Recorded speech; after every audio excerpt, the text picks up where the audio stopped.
Oop,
Hartford Select Board to order on Monday, January 17th at 6 p.m.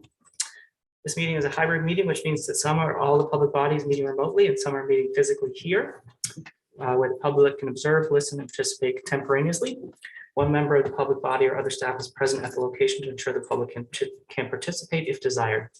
Please note that while we strive to provide means for those attending remotely to participate in the public comment period, there may be technical difficulties or reasons that otherwise prevent or interrupt remote public participation. Therefore, it's important to note that the open meeting law only ensures the public's right to participate and comment at a public meeting by attending at the designated physical location as posted in the notice and agenda. If the public or anyone else has problems with technical difficulties, the phone number and everything is on the agenda here. Okay. Would anyone like to volunteer to lead us in the Pledge of Allegiance tonight? That would be me. So that, Me. Dennis, go ahead. Thanks. I pledge allegiance to the flag of the United States of America and to the republic for which it stands, one nation, under God, indivisible, with liberty and justice for all. Thank you, Dennis. Okay, public comment. We'll start with people in the room. If there's any public comment, please come up to the microphone, state your name, your town. You have 5 minutes to speak and there'll be no personal attacks. Looks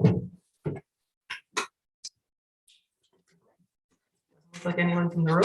Kim, is there anyone online? Public? No hands up at the moment. Okay. All right, select board comments and or announcements. Go ahead. I would just like to give a big shout out to Department of Public Works for keeping up with the storm. It was very reassuring to hear the clouds going down Route 14 very, very early this morning. So thanks for that. Thanks. Others?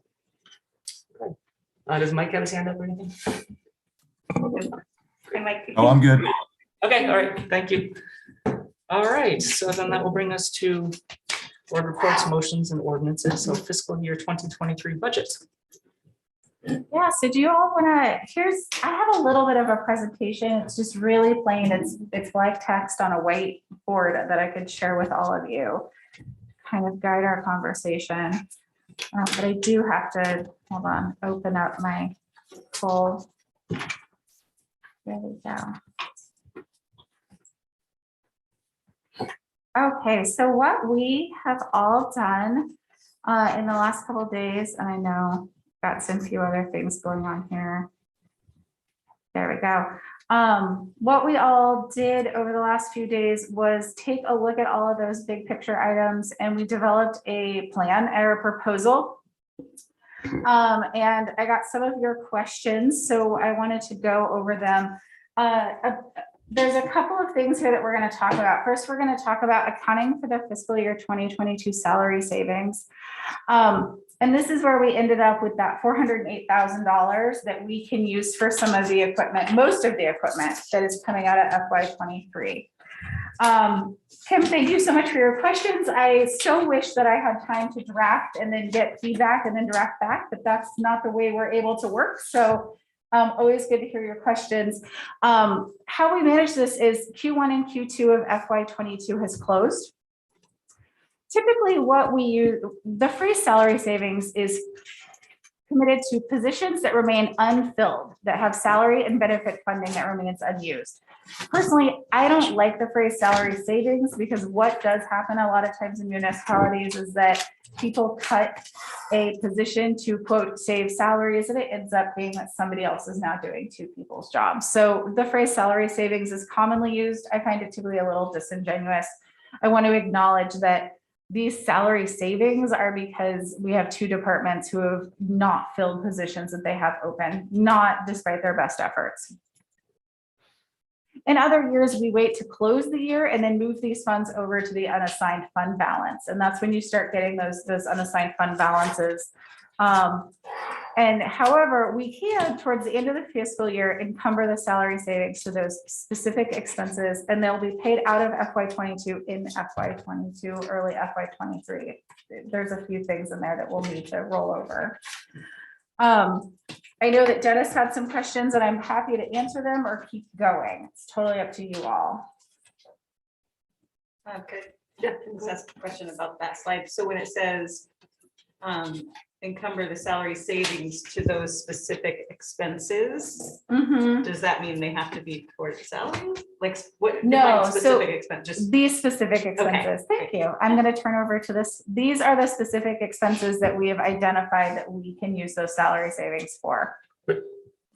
Question, before you go any further, can you tell me what line items the salary expenses, that savings would come from, salary savings?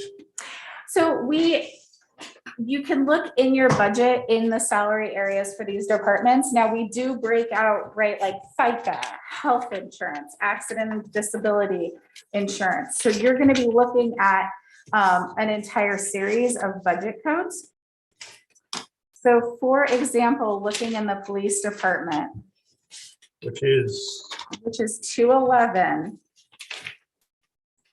you're actually going to be looking at 211, 107, 107,001. And then over down as you get into town FICA, so 10, 211, 210, 220, 220-0100, 225, 230, 240, 250, 260, 270. So as you see in the code to the next column over that has everything in there, you're looking at life insurance, workers' comp, retirement, and dental. So one person is split up in each one of those depending on the cost that we incur. so can you tell me how much you're looking to garner from I the police services by itself?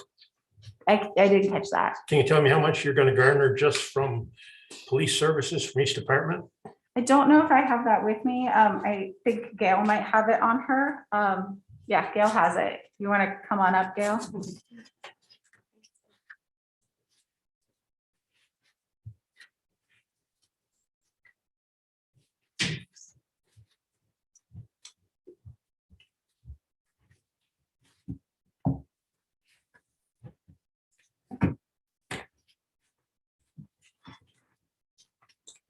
Yeah, thanks for being here. Hi, everybody. I just need one moment to get it out of this file, but I do have the GL codes. Well, while Gail was doing that, it was 10 to 11, 107, is that right? That's 107 is you'll see salaries. It's Goldman. We got to change that. I hear you. I hear you already, Kim. I hear you. And then that's salaries, and then all of the benefits line in Yeah, that I got that. 210 through 270. Yeah. You guys ready for Gail? She's got her glasses on.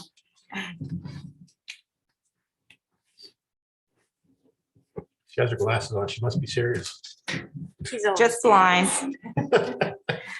I own it. So for the police department, we took a total of $362,323. And that came from lines in your budget book, starting with 10 to 11, 103, 0001. That's your lieutenant position. They've determined that they're not going to be able to fill that position before the end of the year. Mr. Cormier is here, and I'm sure that he'll correct me if I'm wrong. just when you say end of year, do you mean end of fiscal year or the 2021 calendar? The end of the fiscal year 2022. Thank you. So we took the full savings for that full line item that was budgeted in 2022 of 86,944, because that position will not be filled at all during this fiscal year. The next line item is 10 to 11, 104. That one actually has an overage in it, and so we're going to be taking funding from another line, all within the salary line items. What I did is I looked at where we were at for the first 6 months, spoke with the police department to find out if they're going to continue with their overtime, if they plan on promoting anybody, what changes that they're going to have. So the overall net savings, just to back up, is 362, 323, and I'll give you the GL codes that it's all coming from. So again, 10 to 11, 103, 001, 10 to 11, 210. 10 to 11, 105, 0001. 10 to 11, 107, 001. 10 to 11, 10 to 11, 210. And then the last one is 10 to 11, 220. So that's for the police department. And then the salary savings in my department, because I do not have the assistant finance director, filled yet. So I only have one salary line. So that should be pretty easy for you to find. And I'm in Department 171. And the total savings for my department between salaries and benefits is $46,223. And again, is that just first 2 quarters or the entire? fiscal For my department, it's only through the end of December because we're very, very hopeful Yeah. that I can get an assistant finance director very soon. Great. Other That's it. questions? Is that it? Just the 2 departments? That is Mhm. correct.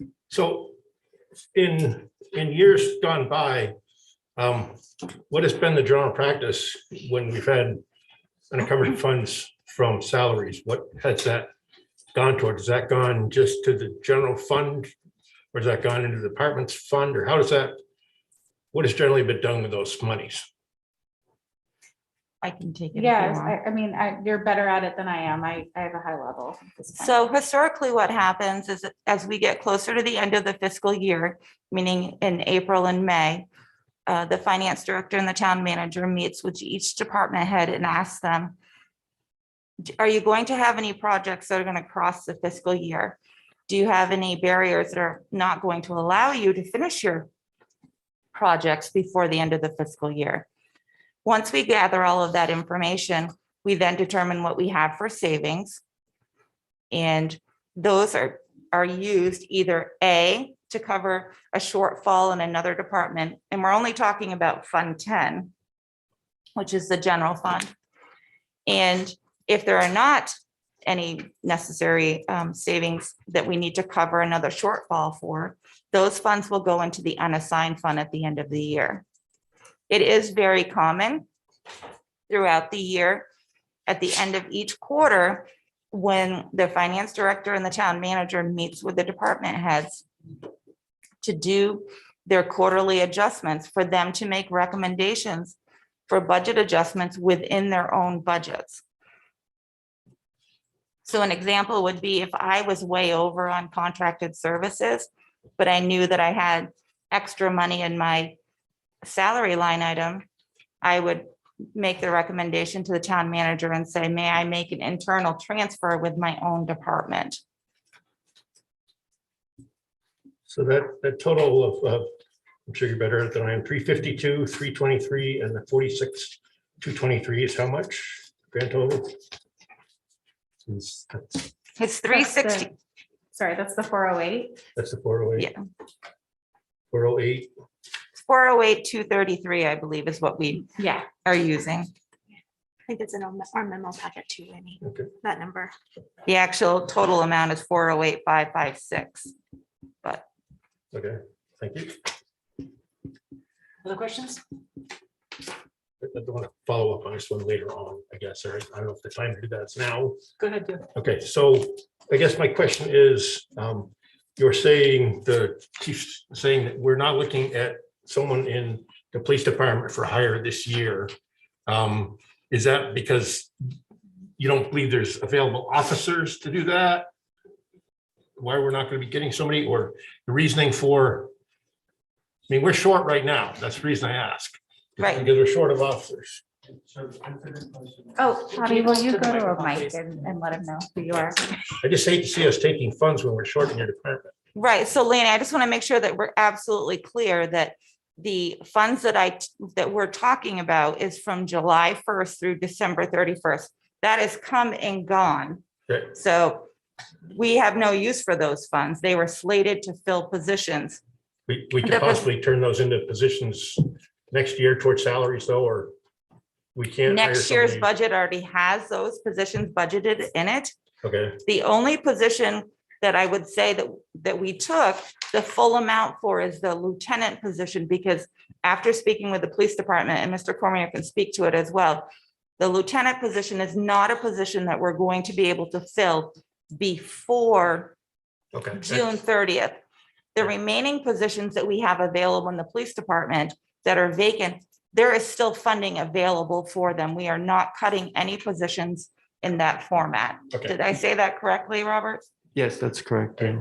That makes sense. Just that I didn't know if we couldn't fill that, and there's no reason to believe we could fill it. Yeah, not by July 1. Okay, all right, thank you. Thank you. And in your department as well, there's no way to fill your, My position, the salary savings was only through December. My goal is to have somebody in there before, within the next couple months at the latest. okay, all right, thank you. The questions? All right, so here's what we took the 408,233 and brought it forward. I'm sorry, that is small, so I'm gonna ask some of you to turn to the side screen. Let me see if I can. I don't think I can make that any bigger. So these are the items that we took that 408 and started plugging away in. That's our ladder truck payment. Simulcast radio towers, all of you have seen both of those recently, so that's should be old hat at this point. We have the public safety server upgrade, and that's split between fire, police, and dispatch. All three departments use that server, and we've split their costs up across all three departments. In Parks and Rec, we're gonna use this for the Zamboni payment, and we also tagged in their real ice system. It's under $50,000. You'll actually see a few of these are under $50,000, but this is the majority of the tangible equipment payments, tangible equipment things that we have in there. Again, for Parks and Rec, we're replacing that mower, and you'll see that that's coming out of 10,921. So that's their reserve. And they did have a truck repair that we're needing to deal with. So we're adding that in there just so that way everyone's aware that we do have some costs associated with that. In Public Works, we have those highway trucks that we all talked about earlier in the year. That's the proposed municipal leasing payment. Again, that's a municipal lease. So at the end of 5 years, they're ours. The police, we were going to go with 2 marked and 1 unmarked vehicles in fiscal year 22 or 23. In speaking with the police department, we are going to be able to take that down to 1 marked and 1 unmarked vehicle. Those are all fully kitted out on the inside. So I say unmarked, but they look like a police car on the inside. Those are coming out of their reserve fund. And that's part of their regular vehicle replacement schedule, minus the fact that we're going to hold on to one of those vehicles a little bit longer. We've got their speed trailer and their True Narc system, and happy to speak more on both of those. And Mr. Cormier is here as well. And those total about $32,000. And then there's your other 2 portions of the police public safety server. All of these are either payments on things we will own or things we will be buying outright. The question about the duplicate line items for basically the dispatch and fire line items show both 271, 320, 0200. But it only comes out once. And then I guess. Yeah, that's a typo on there. It should be the fire public safety server update. As it's listed up there, it says 10-271. It should be 10-221. There we go. Right. But then also, sorry, actually, I do want to double check that too, but in the meantime, then in that revised, the columns that we got in the agenda packet that have the original, like the numbers we looked at on December 14th versus what we looked at on today, that the 211,330 office equipment for police, it doesn't show it. It didn't have it in there originally. After when I was reviewing the budget, I spoke to Mr. Cormier and he had inadvertently left that out. So we've added it in. Okay, so numbers at the bottom of all these columns are gonna be different. I mean, I That- guess- Note, the revised budget that you had has the corrected numbers in it. But it doesn't take out the 22,000. It wouldn't because it was never included in there to begin with. Okay. It was never So in this is there. like an additional funded. That is correct. It was never included in the original column that you have. And so when I was doing my checking through to make sure that we had everything covered, I followed up with him and he had inadvertently left it out. He had already done his budget presentation. And so we made that correction during this. Okay, and so then the 221, 320, which is the fire one. So is that the same thing? Like it shows 12,300 in both columns? Wait, I'm sorry, 200. It shows Where you at, Kim? 210, 221. Actually, I don't see a, Are you looking at 10-221-311 department equipment? no, I'm looking at 10, 221, 320, but there actually is no 320, 0200. There's a 321. There It is. should be, 0200. it should be 221-311. There is. 311. But are we, okay, hold on, let's look at what we're looking for. Are we looking for the fire public safety server? Yep. In your printout, page 12, Yeah. if you look at the top left, 10-221-311, and you'll see that tape goes from 158.40 to 23,940. 1 second. Say that number again. 221. The GL code is 10-221-331. Okay, so just the numbers in the. This Yeah. list are incorrect. Okay. So Thank you.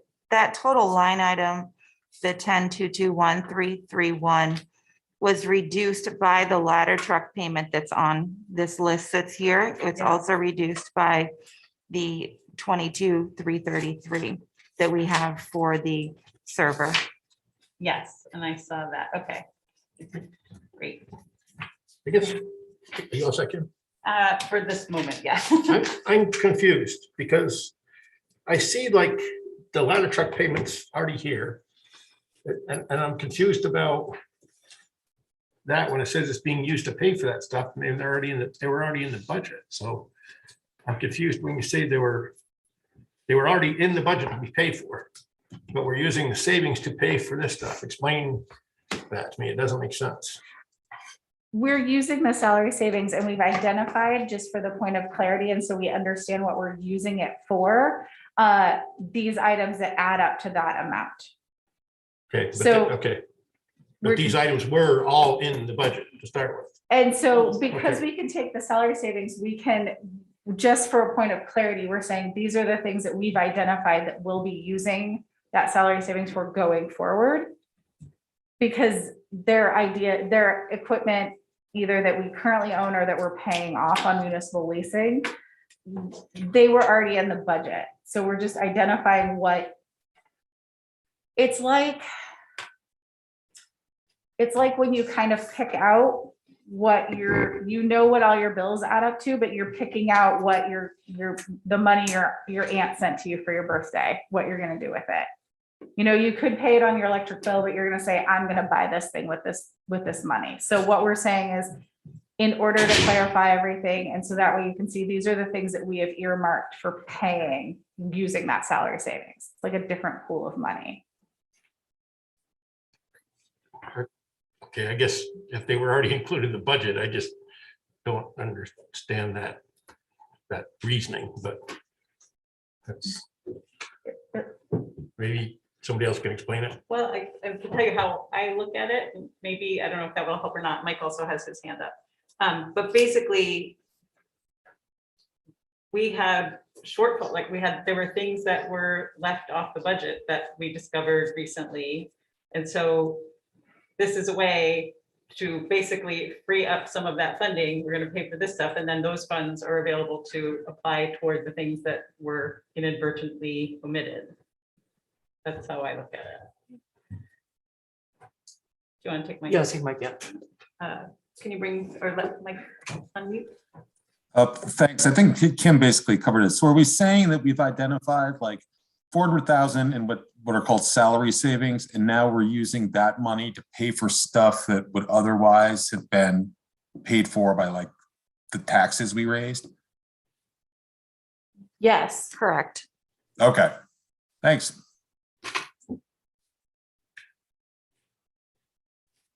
Oh, thank you, Dan. Russ North, White River Junction. I mean, Mike sort of handled my question, but basically you're accelerating the buy down of the tax rate by 400,000. So that 400,000 would not be available next year once the books are closed to buy down the tax rate. Is that a correct summarization? That is an accurate statement. Okay, thank you. Thanks, Ben. Yeah, and I think that's the part that bothers me, is that this is just the one-time money that we've got and putting it towards the stuff, but, okay, continue on. Yeah, go ahead. So one of the reasons why I put this together for this list is because I've heard from the board and from the residents many times that the budget doesn't always get executed to the fullest. And in order to give back to the residents for the funding that they've given, that has not been fully executed. So this is just a recommendation. It's a scenario. Mr. North is absolutely correct. Next year, this funding is not going to be available. I did give a breakdown to the town manager what the value was of using the unassigned fund, using this 408 that's here. But you as the board you need to determine if there's stuff in here that you want to cut out. This is just a starting point. There are items that are up there. As the town manager noted, we currently own them. We need to make payments on them. Those are not an option. Those items, the ladder truck, the Zamboni, the real ice, those are all items in the two DPW trucks. Those are items we don't have a choice on. Either you pay it from here, you pay it from the tax dollars, that's your decision to make. I just was trying to come up with alternative funding to give back to the residents, to give them a break for this particular year. But the money, if we fully execute the budget next year, that money is not going to be there. So that's something to take into consideration. I see what you're saying, Gail, but you've also got listed on here, like the speed trailer and the True Arc, the public safety server, and the police safety server, which are things that Tracy's identified to leaving off for, it's 50, 70 some odd $1,000. I mean, how come they're on there as well, I guess? Those are items that I have put on there. Each one of the department heads has given a presentation and given you reasoning why that they need each of those items. It's my understanding through your budget discussions that no board member has requested for any of those to be removed. Had they been requested, I would have removed them. And I certainly could be wrong because I haven't been attending all of your meetings. However, it was my understanding that there was no motion or agreement to remove any of those items. So again, this is just a recommendation of a way for funds to be spent on items that the majority of them we already own, and we have to make the payments on them. No, I understand that. I'm just looking at the things that, like I said, the public safety the speed trailer, the safety server. There's things that are on there, and if I understand correctly, you're going to look for a grant to go after the speed trailer, and you're going to defer the safety server.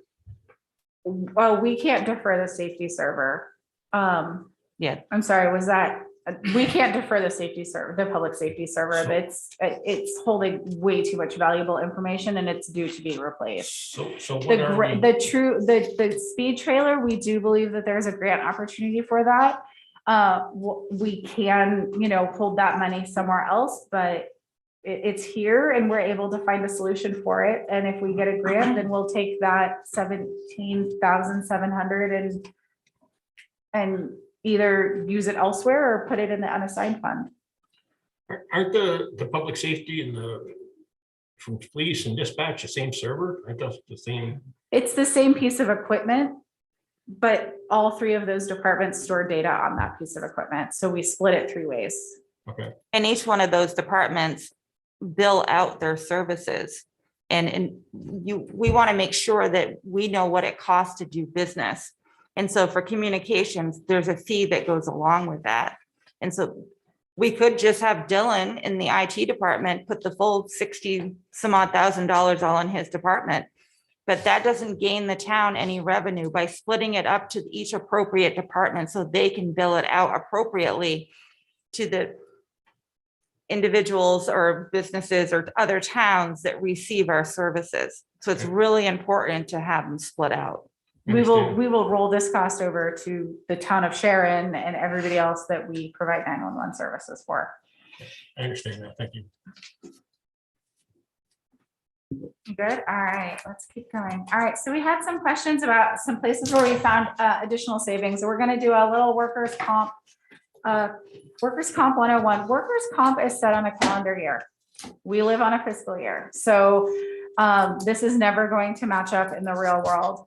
The rates are set typically by a couple of different things, the type of work and the salary.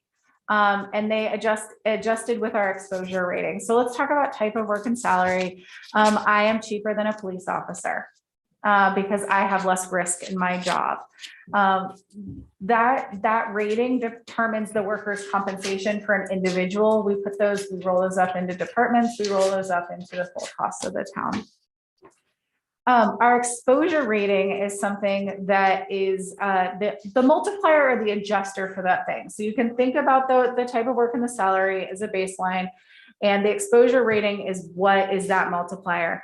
The exposure rating is our past 3 years of claims, and each year the oldest drops off. So we had a bad few years. A few years ago, we had a lot of workers' comp claims, and we had some serious ones. And so our exposure rating was not great. We were less advantageous to insure those years. We were a riskier bet to our insurance agency because we had workers' comp claims. That last year has fallen off. We got the new rates, I think just a little bit ago. They usually roll over at the beginning of January. We received the rates at the end of December, Yeah. mid-December, end of December. Yeah.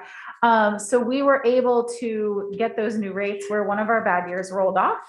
And we applied the 22 calendar rate plus 5% rather than our estimated cost based on historic trends. So what we do normally is we estimate the cost based on those historic trends and we adjust as soon as we get those rates. So in February or March, HR and finance and the department directors and I are working on those adjustments. When we apply the 2022 calendar year rate plus a 5% cushion, so to speak, some went down, some went up, but many went down, and we booked a savings overall. So we're doing much better in terms of safety in the town. We have less serious claims. Is there like an annual audit that the workers' comp does? Yeah, it should be, it's in March. Yeah, and they come through and they look at all the records and the money and make sure it all matches up. And we also do the safety committee with VLCT, who is one of our insurance carriers that looks at risk related to workplace injury.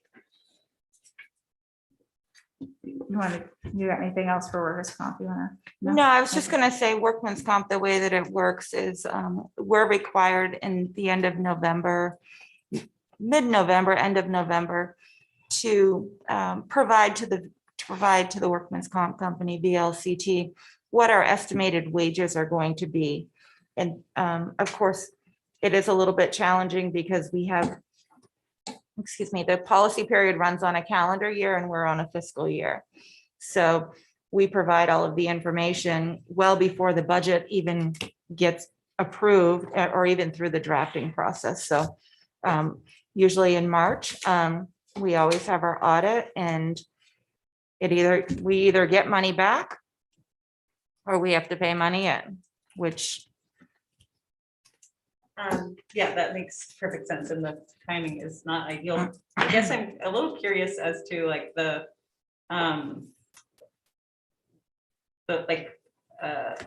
fire and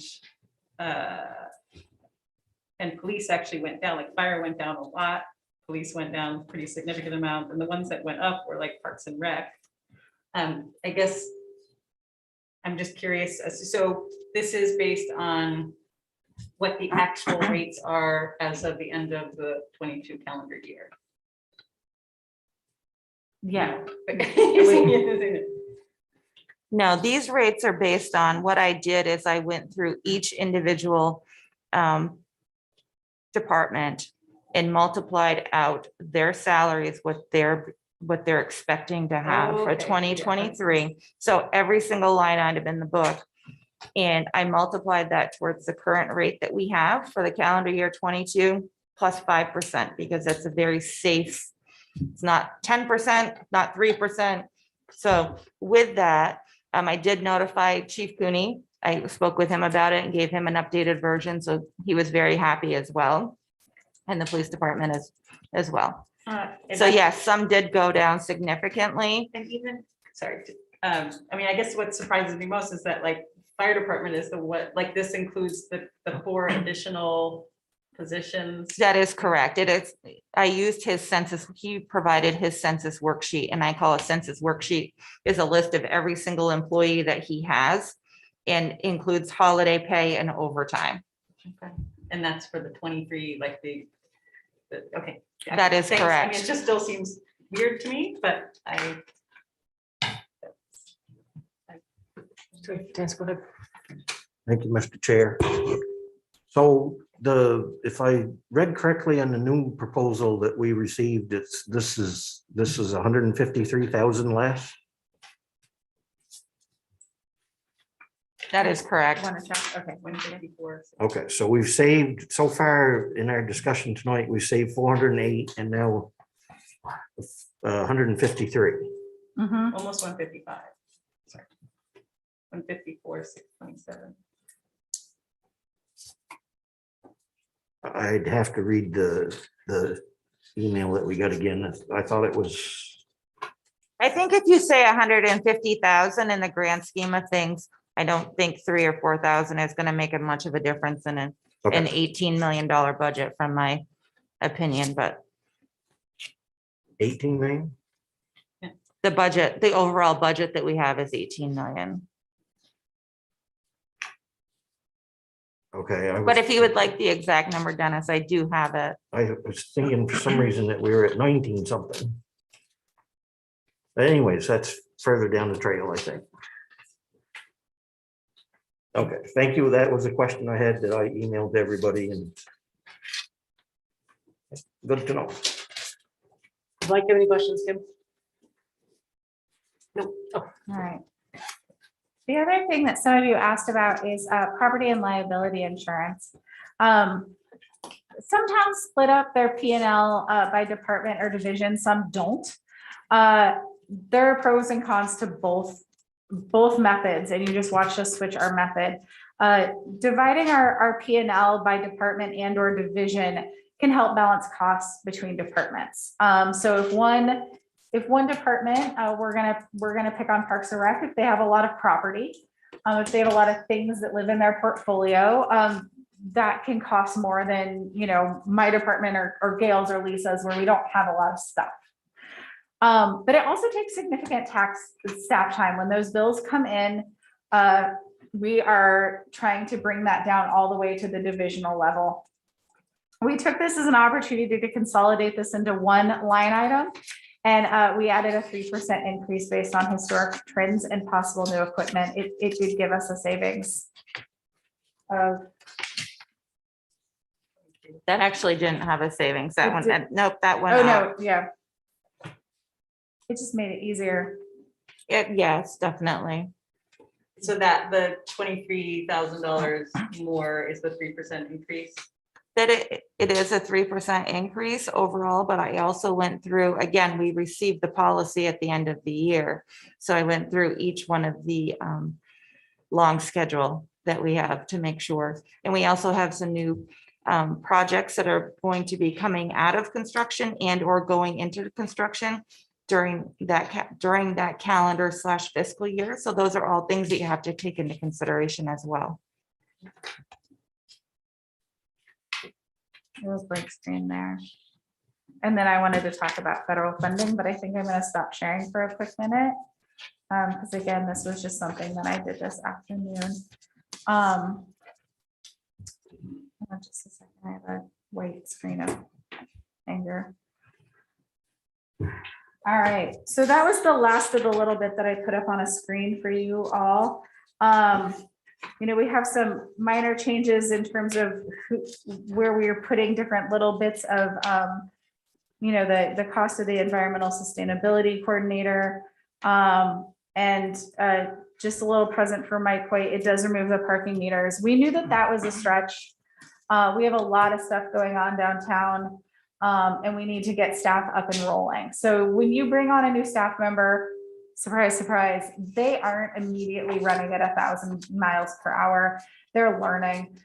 We know that this is going to take a lot of collaboration and coordination, and it was an easy push off to the next year to know that the chances of us fully executing on parking meters was pretty slim to begin with. Good. When you say the executing of the parking meters, can you be a little bit more specific? I know that you mentioned IT and possibly public works in maintaining them. I know many people on this board wanted to keep those meters because we have a parking problem in downtown Walt River. How much staff time or would that take, and is it that much? Do we have to eliminate it, or are we eliminating it because we're trying to save $200,000? A little bit of both. A little bit because it is a one piece thing that we can move. Also a little bit that, you know, we're not honestly totally sure what a full-time equivalent for impacting that. We do know that we are going to have to install them and maintain them, and deal with them when somebody sticks a piece of gum in the credit card slot or graffitis on them or runs them over. We can anticipate that could be, you know, a half day to a full day every week or so, depending on how many we have, and if people are gentle and kind with them. In Hanover, they tend to be okay, as well as in Woodstock, but it could be a 4-hour-a-week job just to clean them up and make sure they're clean. That's a public works thing. IT, we're gonna have a new piece of software, and it's gonna hold people's credit card numbers and identifying information. So we're gonna need to have somebody who can bring that up to speed, manage it, troubleshoot it. You know, that's definitely another thing just on the palette of the IT department.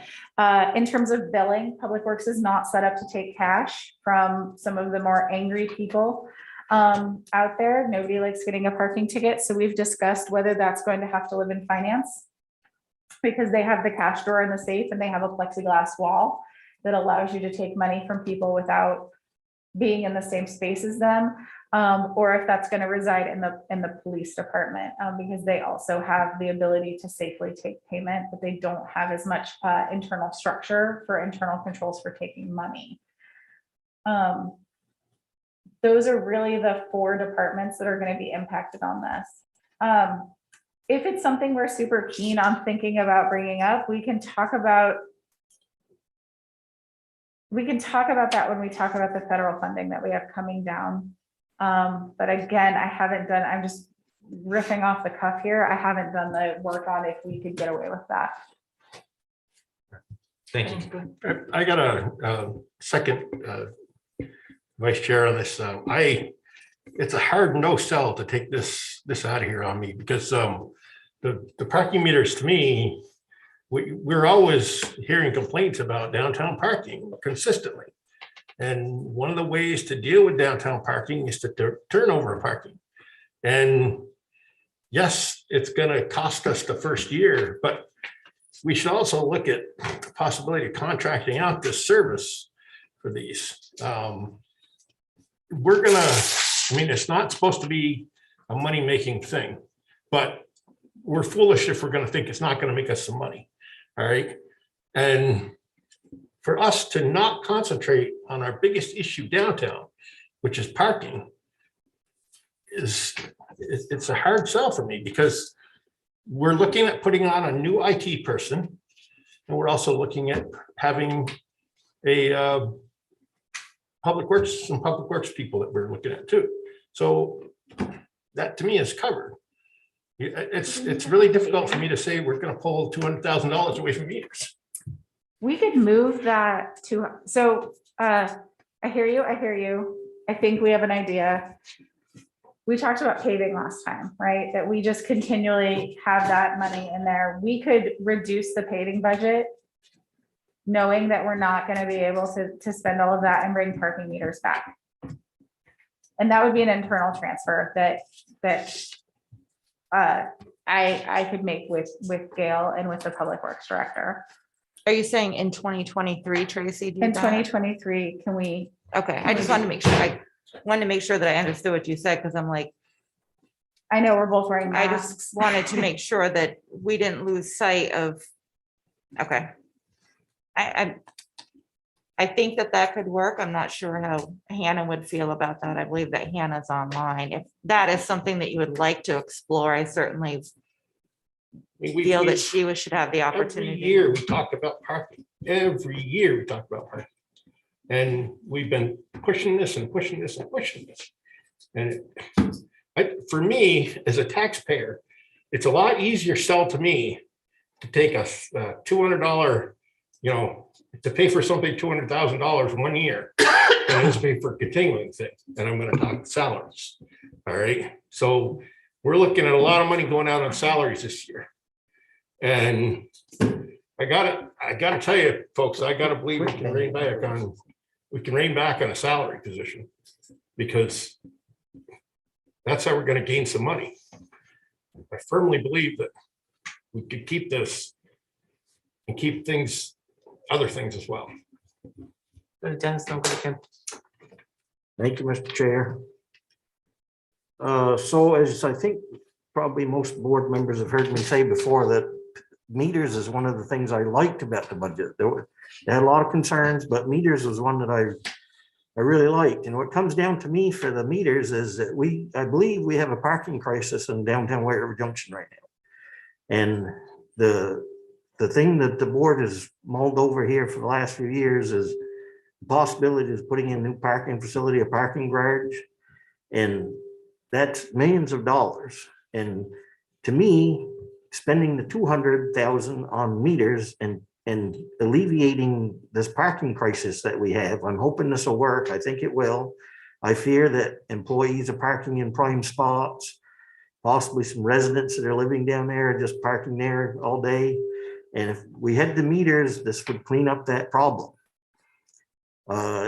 Many years ago, I brought in all the businesses that we used to have when downtown White River was a thriving retail community before sales tax.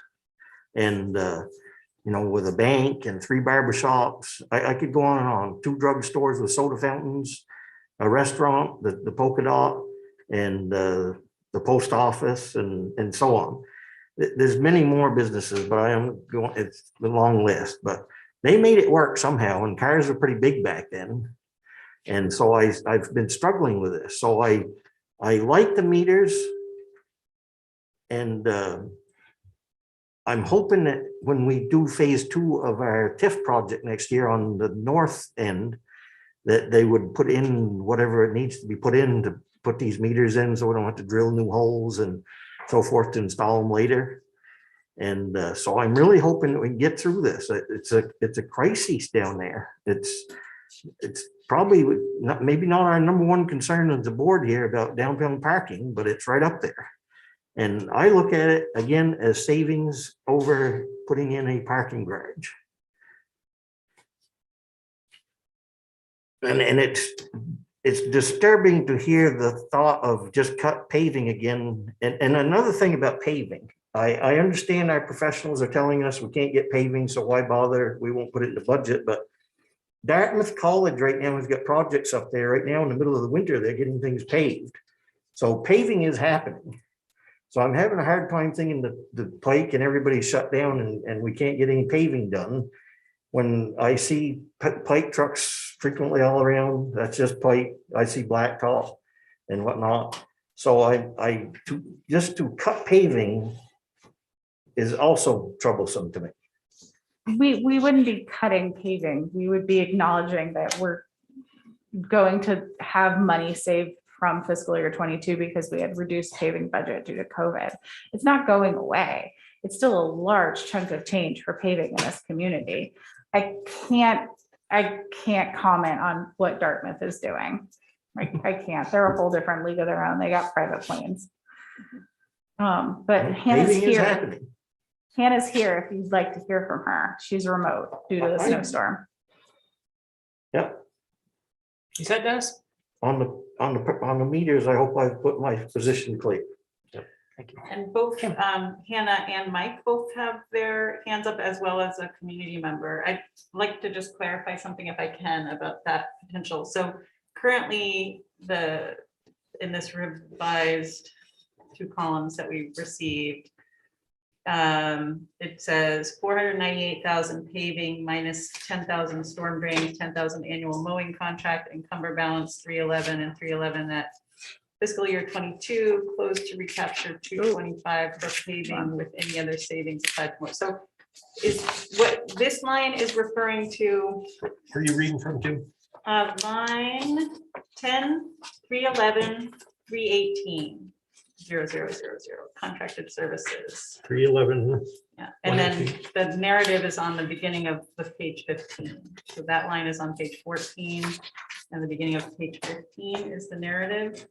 So I guess I'm trying to just reconcile if what you're proposing is already described here, or if this doesn't, this would be an additional 200 that we would take out of.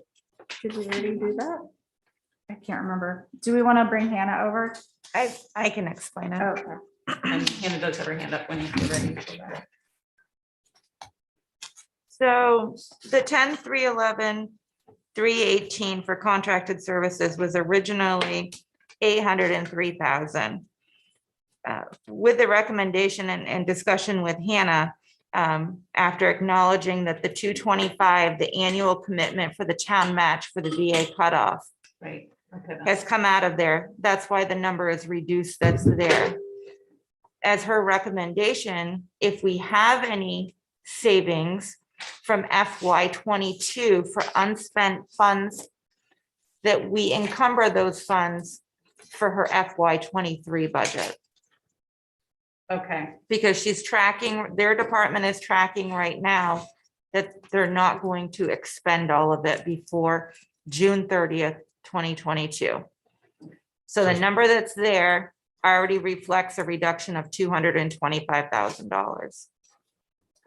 So she's projecting 3 and 4 that there'll be savings. And she's projecting that there should be saving, and I agree with her. I support her that in Department 311, which is the summer, and in Department 312, that's a typo arrow for me. It should say 311 and 312, not 311 and 311. We're projecting that there will be a savings in both of those, and that we would like to see that go to replenish the paving that we've reassigned to make our commitment for the VA cutoff for the town match. So is what the two of you just mentioned, taking an additional 200,000 out of this fund? Yeah, that's a little tight. Right, which is why I definitely wouldn't agree to it without getting Hannah's feedback, because that would be cutting her really, really short. And I'll just make a quick comment and then hand it off to these guys if I may. I mean, I definitely have opinions about parking meters. I'm in favor of them. I'm not opposed to pushing it one more year. We've waited this long, but because of all the construction that's going to happen in summer 2022, potentially into fall of 23, like if we were to put it in the 23-24 budget, like once there's like a fresh, shiny, clean South Main Street, and then I would hope that a $200 price tag will potentially include installation of the meters, but maybe not. But in any case, I think it did, Kim. Just, I mean, as an individual member, but also certainly as a downtown merchant who has very direct impact by this thing. I know there's going to be a lot of disruption with the construction that's going to happen. If we get through that, and then that could be the phase after that, that would be my personal opinion. Do you want to go? Yeah, let's go to Hannah and Mike, and then we'll go over to Dennis. Do you want to do Hannah first? Sure, yeah. We get Hannah on. Hannah, you can unmute. All right, good evening, everyone. Can you hear me? Yes. Yes. All right, my internet connection's not great tonight. Bad weather. So I just wanted to talk a little bit about the paving. I can't speak what's happening at Dartmouth right now. One of the things I want to talk about is, I've been in the paving industry for about 20 years now.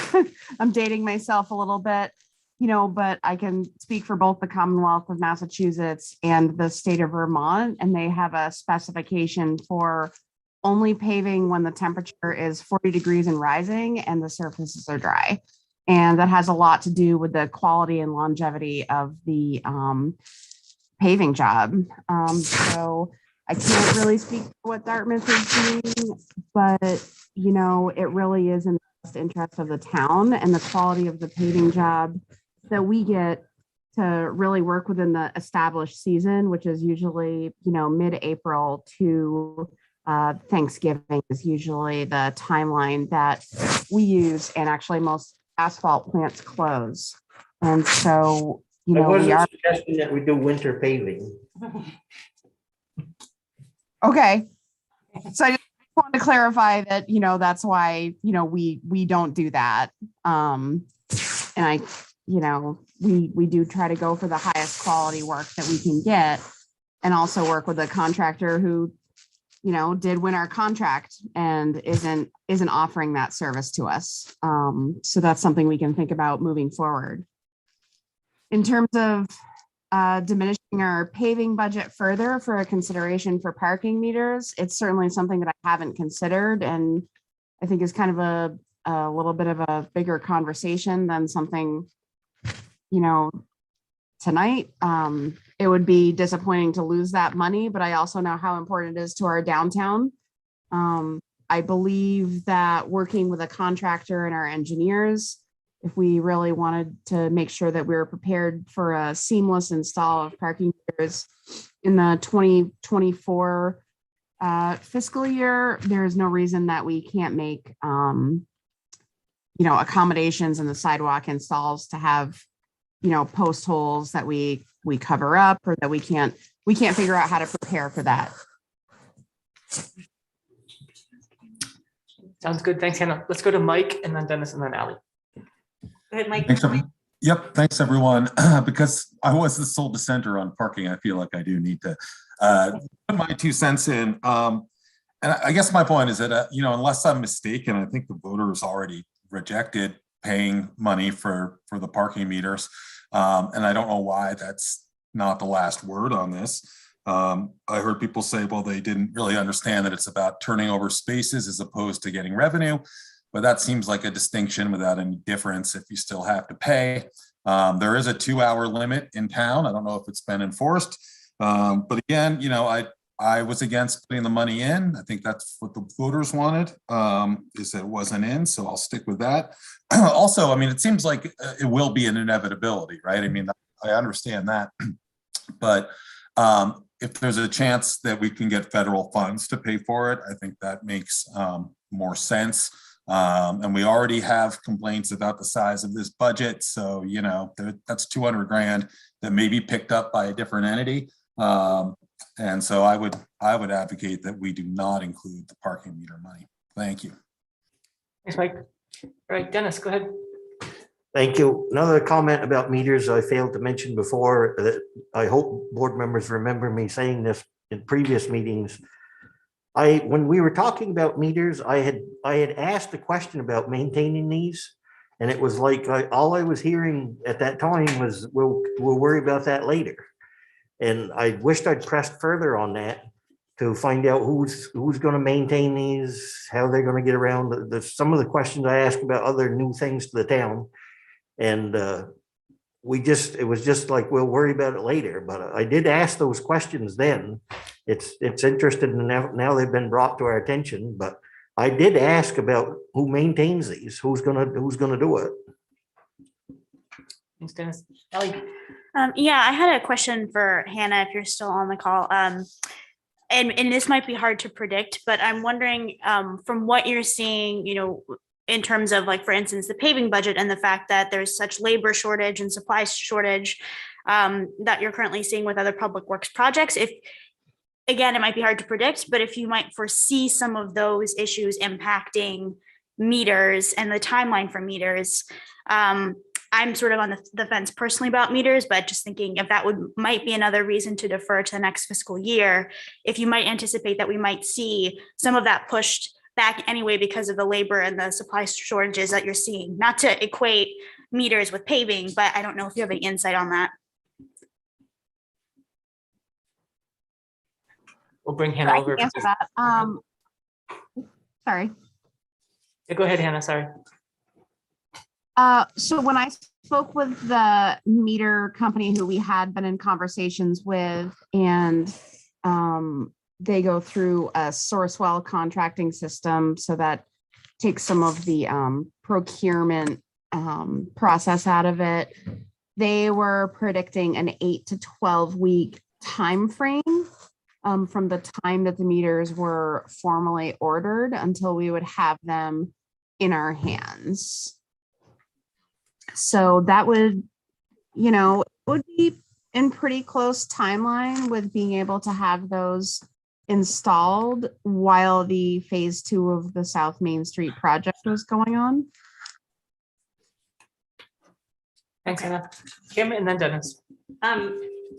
Just Dennis, I remember very clearly you referencing sort of the bustling old days of White River Junction. And I think one of my comments to you at that time was there was far less residential occupancy in downtown at that time. And I think that really does have an impact as well on the number of vehicles that we see in the downtown. I will say, again, I'm in favor of parking meters. I'm not in a rush. I will say that in 2019, pre-pandemic, the downtown was thriving, and every business I spoke with had said, they were going strong, doing better than ever. And then even in the late, summer and early fall of 2021, in this sort of little kind of break that we had in the pandemic, every, Tucker Box, Post, never been busier like they've done. And I think, some of that may have also been impacted by not as many people in offices and, frees up spaces. Anyway, there's all kinds of considerations, but I guess that's just my way of saying that the need is there. I agree that the need is there. I think that waiting one more year would not do that much harm. And then it will, and to address Mike's comment about the voters voted against it, the voters voted not to use lot funds to pay for parking meters, which was certainly their prerogative and predictable, in my opinion, also. So, it's going to be a thing that I think we have to decide as a board whether or not we want to fund it. And I'm not in favor of funding it this year with this budget and these circumstances.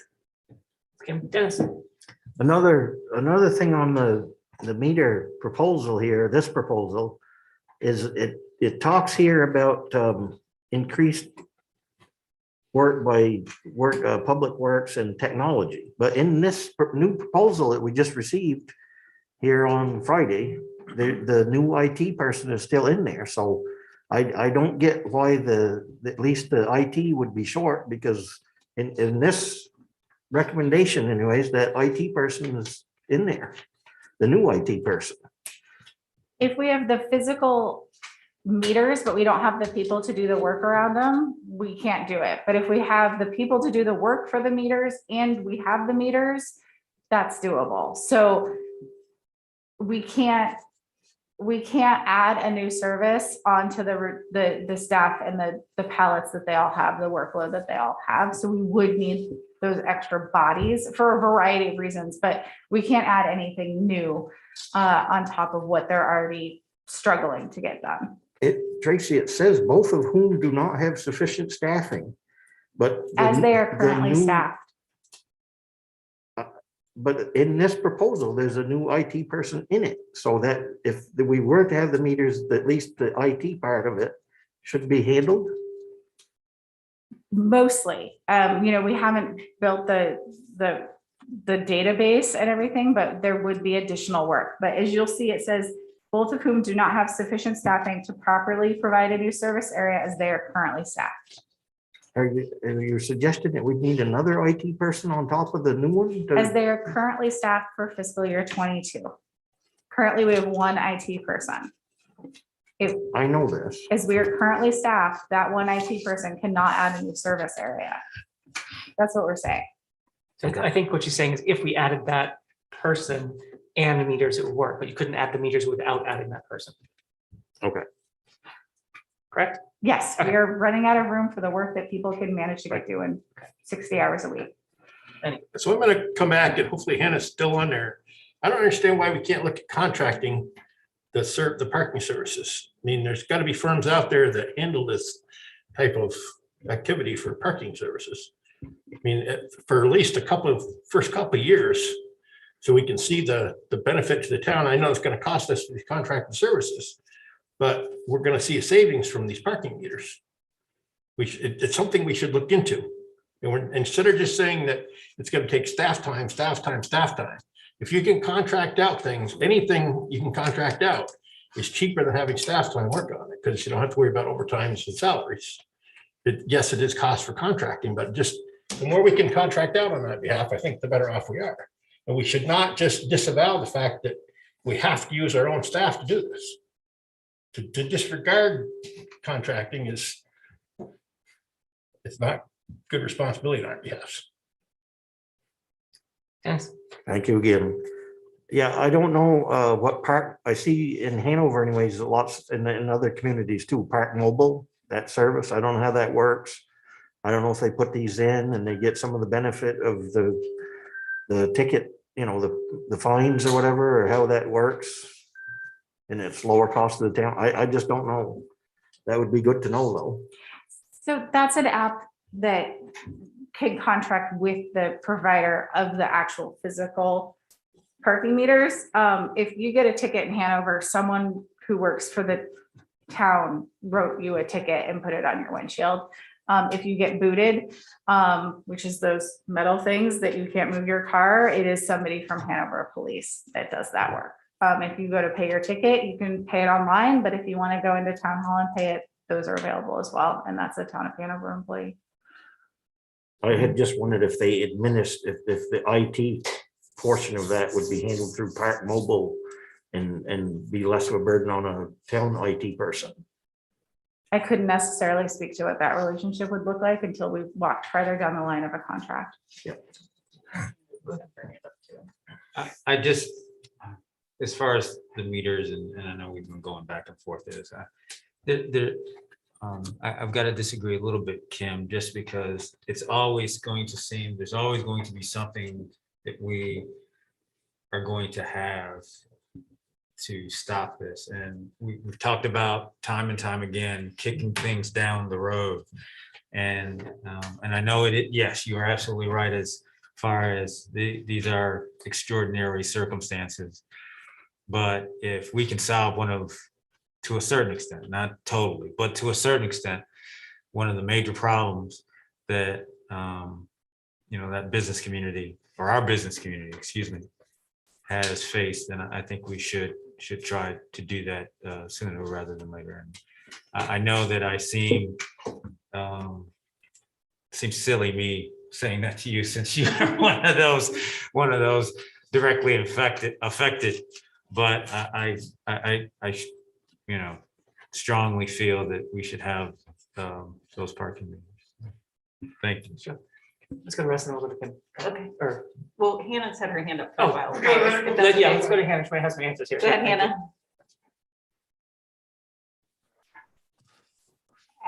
So just a quick overview of how my experience is with parking systems, at least in Vermont, with all the research that we have done, and knowing some other communities around the country who handle parking systems.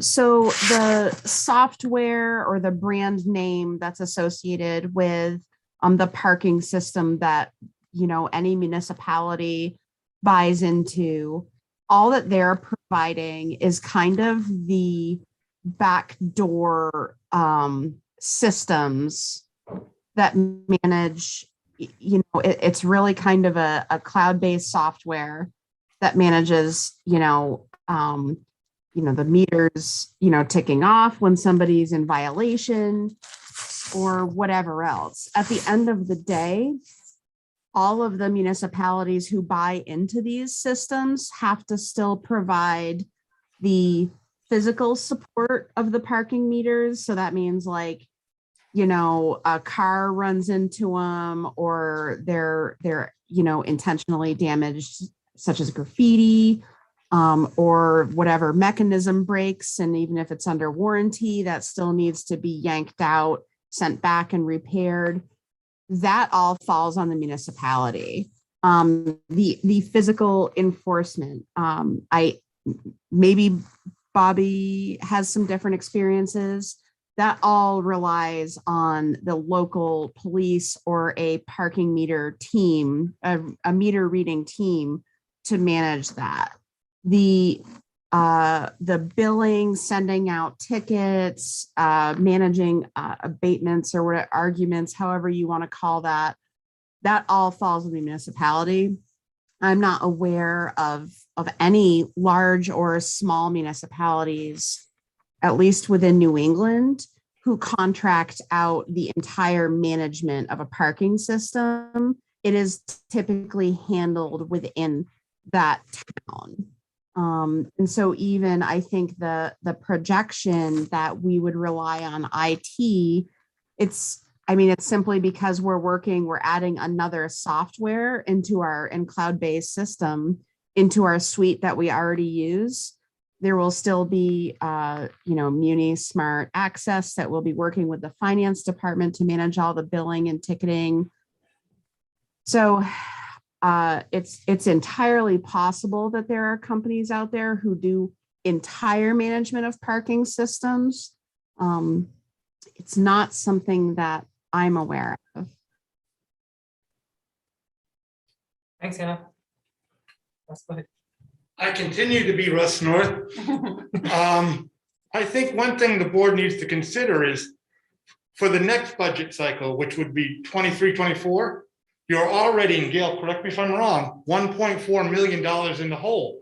There is no guarantee you're going to have a surplus. There's no guarantee you're going to have salary savings. So to say we can just postpone it to next year, you're going to have probably a harder time if it's a necessary thing. And of course, having tried to park downtown, I'll say it's necessary and I'll pay the price. But I understand not everyone feels that way. So you really need, if it needs to be done, you should bite the bullet and do it now, or else you'll have another Gate Street. I got it in, Joe. Fair enough. Kim, go ahead. Okay, we do have a community member on the, and I guess that, let's take these comments and then I think we should need to make a decision. Yeah. One way or another. Can you bring Mike over, or Mike, you can unmute? I'm not sure what the options are.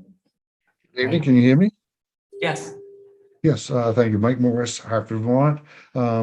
Good discussions. I'll start with one thing about the meters. One of the things we were told quite a while ago is that the meters basically pay for themselves in less than a 2-year period. So why would you take off something that's going to pay for itself? Take off something that's not going to pay for itself would be better. You're going to have parking lot construction going on this summer. You're going to definitely have a parking problem downtown, especially if you don't have meters. We haven't found an alternative parking space that I know of. When they start doing that big parking lot down there, I don't know how many spaces the town has given up during that construction. So that's something to consider. Take it away from paving from Public Works. It seems to be that's the one thing I've heard for 10+ years, because they always want to take away from what I call our public safety. And I think if you go around, drive a lot of the roads, you'll find it's going to cost us more in the long run if we don't take care of them some now and let them deteriorate any more than what they already have. So I hate to take away from public safety. I mean, we even have guardrails that we haven't fixed for 2 or 3 years because we haven't had the money or the time or whatever. So I don't want to take away from public safety. My final thing is, why aren't we cutting some of the added stuff onto the new budget? Why don't we get 2 firefighters this year instead of 4? That'd be $200,000 or something in that idea. I'm not trying to pick on just firefighters, but that's a big example off the top of my head. They're talking about getting 4 for a cost of about $400,000 total with benefits. It's going to be months before they hire somebody to get them in anyways. So there's salaries that aren't going to be paid out. But I mean, we've added things for extra services for the public, but we're taking away from other services. And I think we shouldn't be adding if we're going to have to take away. That's all. But I guess I've covered what I wanted to say. Thank you for your time. Thanks, Mike. Is there someone else on there who can do say or not? Yeah. Oh, go ahead. Yeah, so, and it seems like we're gonna make a decision about this imminently, but I guess my thought is, and it sounds like if we are to move forward with parking meters, it shouldn't maybe be coming from the paving budget. I feel like it's already pretty strapped as it is. And I mean, I would just be concerned that wherever we're trying to find the $200,000 for the parking meters isn't taking away from something else. And so if there is something else that's important, and I know that's our challenge, right, is everything feels important, but if there is a way in which to find that money that doesn't feel like it's a stretch, or if it's really taking away from something essential, I would be for it. But if it does feel like a stretch, I would say it feels like something that could be deferred while I understand that it's important. And I just wanted to, and I appreciate those comments, Mike, and I know that the firefighters as an example has come up before. I would like to really strongly suggest on that particular example, we might be talking about that later with staffing, that we not go from 4 firefighters to 2. It seemed like from Chief Cooney's presentation and in what was again advised in our budget memo that that amount of firefighters is essential to being able to staff Station 2, which I remember in previous conversations that the board has had, it seemed like we were in agreement that we believe that Station 2 is essential. It's cutting response time significantly in a huge area of our community. And so I would really urge the board to not be, if we are thinking about other places to cut and to shift, to not be focusing on our firefighters. Thanks. I got to push back on you a little bit, Ally, because you say that, you know, defer those, but yet you can defer everything. There's a justification to be made for deferring everything that's been presented. Okay, so we can get due hamstretched with, you know, not having an IT person. Yes, it means Dylan works a tremendous amount of hours. Okay. That what happened. That can mean that other staffing just has to pick up a little bit more load on it. So you could justify putting off for another year every single thing that we've proposed. But as Joe said, you know, and even Mike said, we're facing this thing. We've been kicking this particular can down the road forever. And I mean, it's just so long you can kick this can down the road and not have it come back at you the other way. And it seems like this year, and don't think of it just as taking it away from the paving budget. Think about the priority of what you're looking at. Is this a priority? Because the funds will be found somewhere. All right. Is this a priority enough that you can put this above something else in the budget? Anything. And to me, it's something that I can put above other things that are in this budget because I know how much we need it. Yeah, I actually think, Lanny, we're not saying something totally different. What I'm saying is actually similar, that if yes, there is a place in which when we're looking at our priorities, we can say, okay, I think that we can make that shift. And this doesn't feel quite as essential as parking meters. Absolutely. And so I think that's a further conversation to be had. because I know we haven't like really fully have gone through this budget and to see where those places are. I do feel really strong, at least thinking about it from the, if that means we're going to pull potentially from staffing positions that have been proposed. I have, that gives me great concern because what I'm hearing again and again is that we are understaffed in town. We've been understaffed for a while. And so, you know, to your example about, okay, let's say we deferred the second IT position and then the existing IT staff person has to take on that load. That hits me just that personally, just based on my own work experiences where I've been in organizations that have been understaffed and have had to be the person to pick up that load. And if you've been doing that for years and years and years, that impacts service, that actually directly impacts service and mental health of employees and a whole host of other things. So I do really hope that, again, as we're trying to find places to, you know, to be shifting and to be prioritizing, that's not going to detract from very needed staff positions in town. Dennis, go ahead. Thank you again, Mr. Chair. I know right now we're on the subject of parking meters, and I think that's great. I think I heard from the other end maybe that maybe we should vote on that or something, but I don't know how the rest of our meeting is going to be done. I know that I copied everybody on a note that I had with several different questions that I'd like to get answers to, and I don't know how we can figure that in, but or how the rest of the meeting is going to go, but I would hope that at some point we can get some questions answered that I have proposed here and waiting for answers. So let's take your answers now, Dennis. And let's take your questions now, get the answers. Okay. Well, I've got my thing up here. My couple of first things have been answered. Maybe not to what I would have been satisfied with, but they've been answered. On page 3 of the information that we received on Friday, on that, it shows the IT person being paid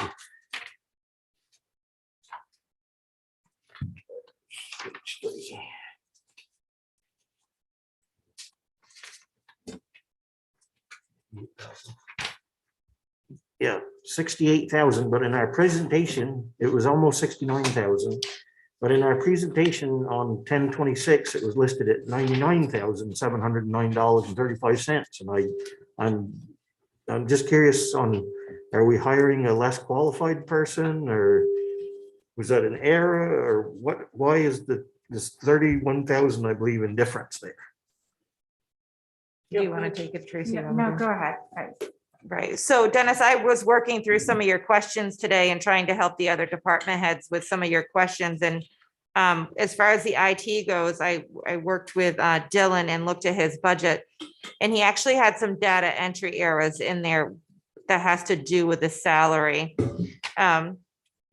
So the actual amount change from the one position that we have now and adding a new position is $71,386.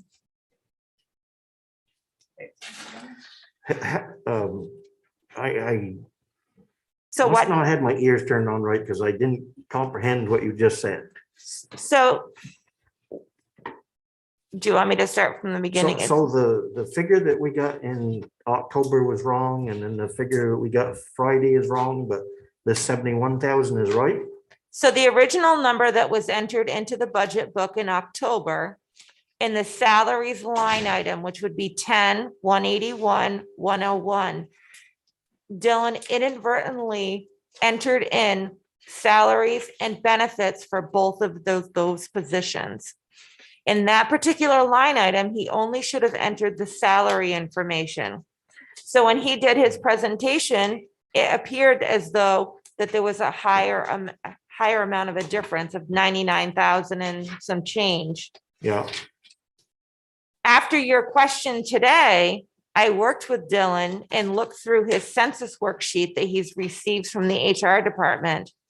And we determined that when the information was entered into MuniSmart, the data software, that the numbers were taken incorrectly off from the census worksheet. Is the 71 number, is that with benefits? That is correct. So I can give you the correct numbers. If you have Department 181 in front of you, I can tell you what the correct number should be for the salaries and benefit line items. What page is that on? 11 of the old one. This is page 8 of the new one.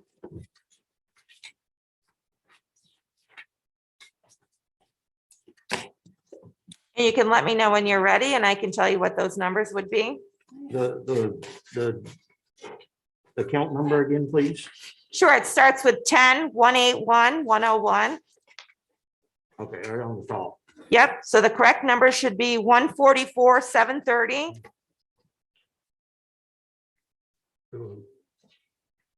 What now? Again? 144,730. Instead of 170,203. Correct. Okay. Are you ready for the next one? 181,220.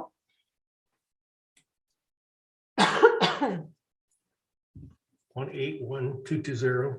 Yep, should be the second one down from that one. That's on the FICA thing, right? Yeah. It's health insurance. Oh, wait, third one down. So the correct number is 17,446 and not the 19,838. 17,000. 446. Good. The next one is the health insurance employee share, which is line number 10-181-220-0100. It should be a minus $2,616 instead of minus 1,308.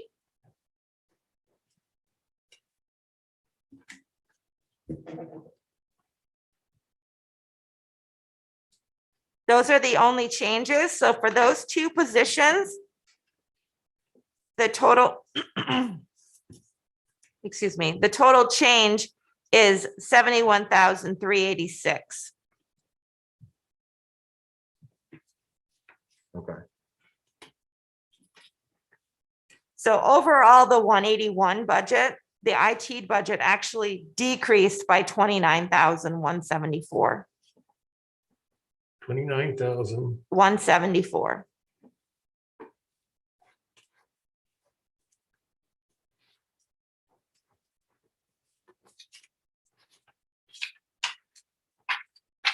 Does that answer your question, Dennis, on the difference? Yeah, I think so. So going back to where we started to begin the meeting, near the beginning, we saved 408 for something and 150 on another, and now we've saved 29,000 more from this. Okay. So next up, Dennis, you had a couple of questions about the rec specialist and the park labor. So Scott Hausler's here to answer your questions about how we came up with those total additional annual costs. Yeah, that's good. I hope the other board members want to hear these answers too. They seem to be glaring concerns to me anyways. I'm hoping that other members are wanting to hear this too. We're on the right track here. Okay.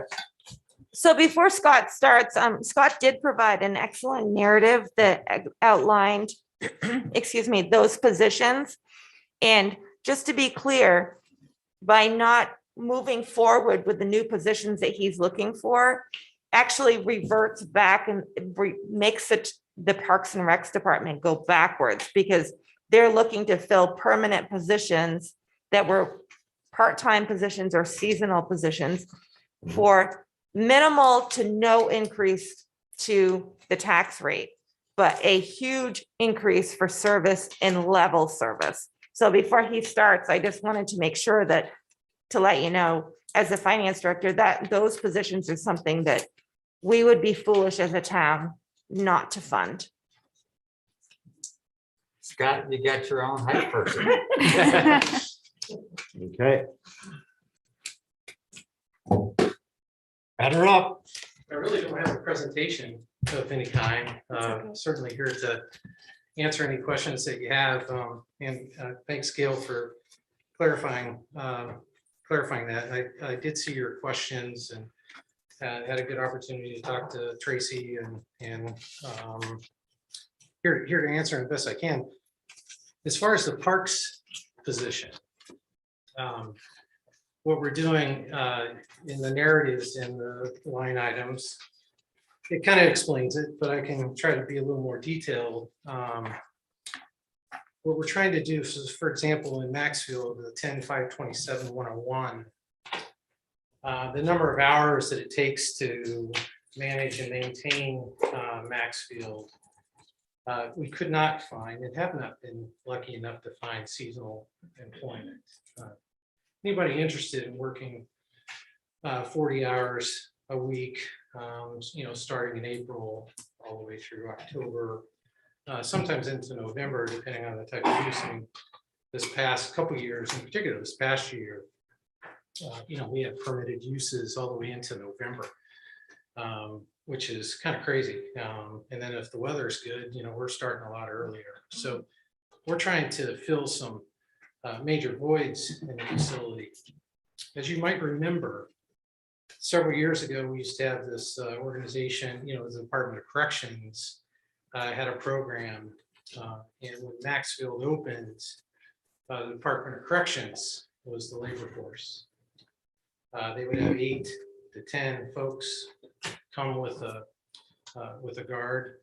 They were steady workers throughout the course of a year season.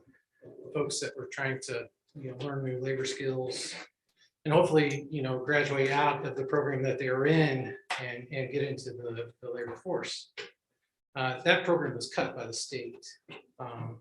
That was eight personnel, 3 to 4 days a week at that facility to do all the maintenance and care that was necessary.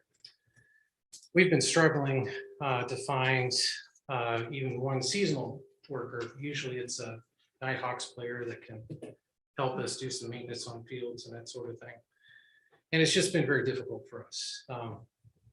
So when we started looking at the parks, not only Maxfield as a facility, we're also looking at the Windley Bar Marina as a facility that's a half a year operation that has several seasonal employees that we try to pull in. Got the pool coming up.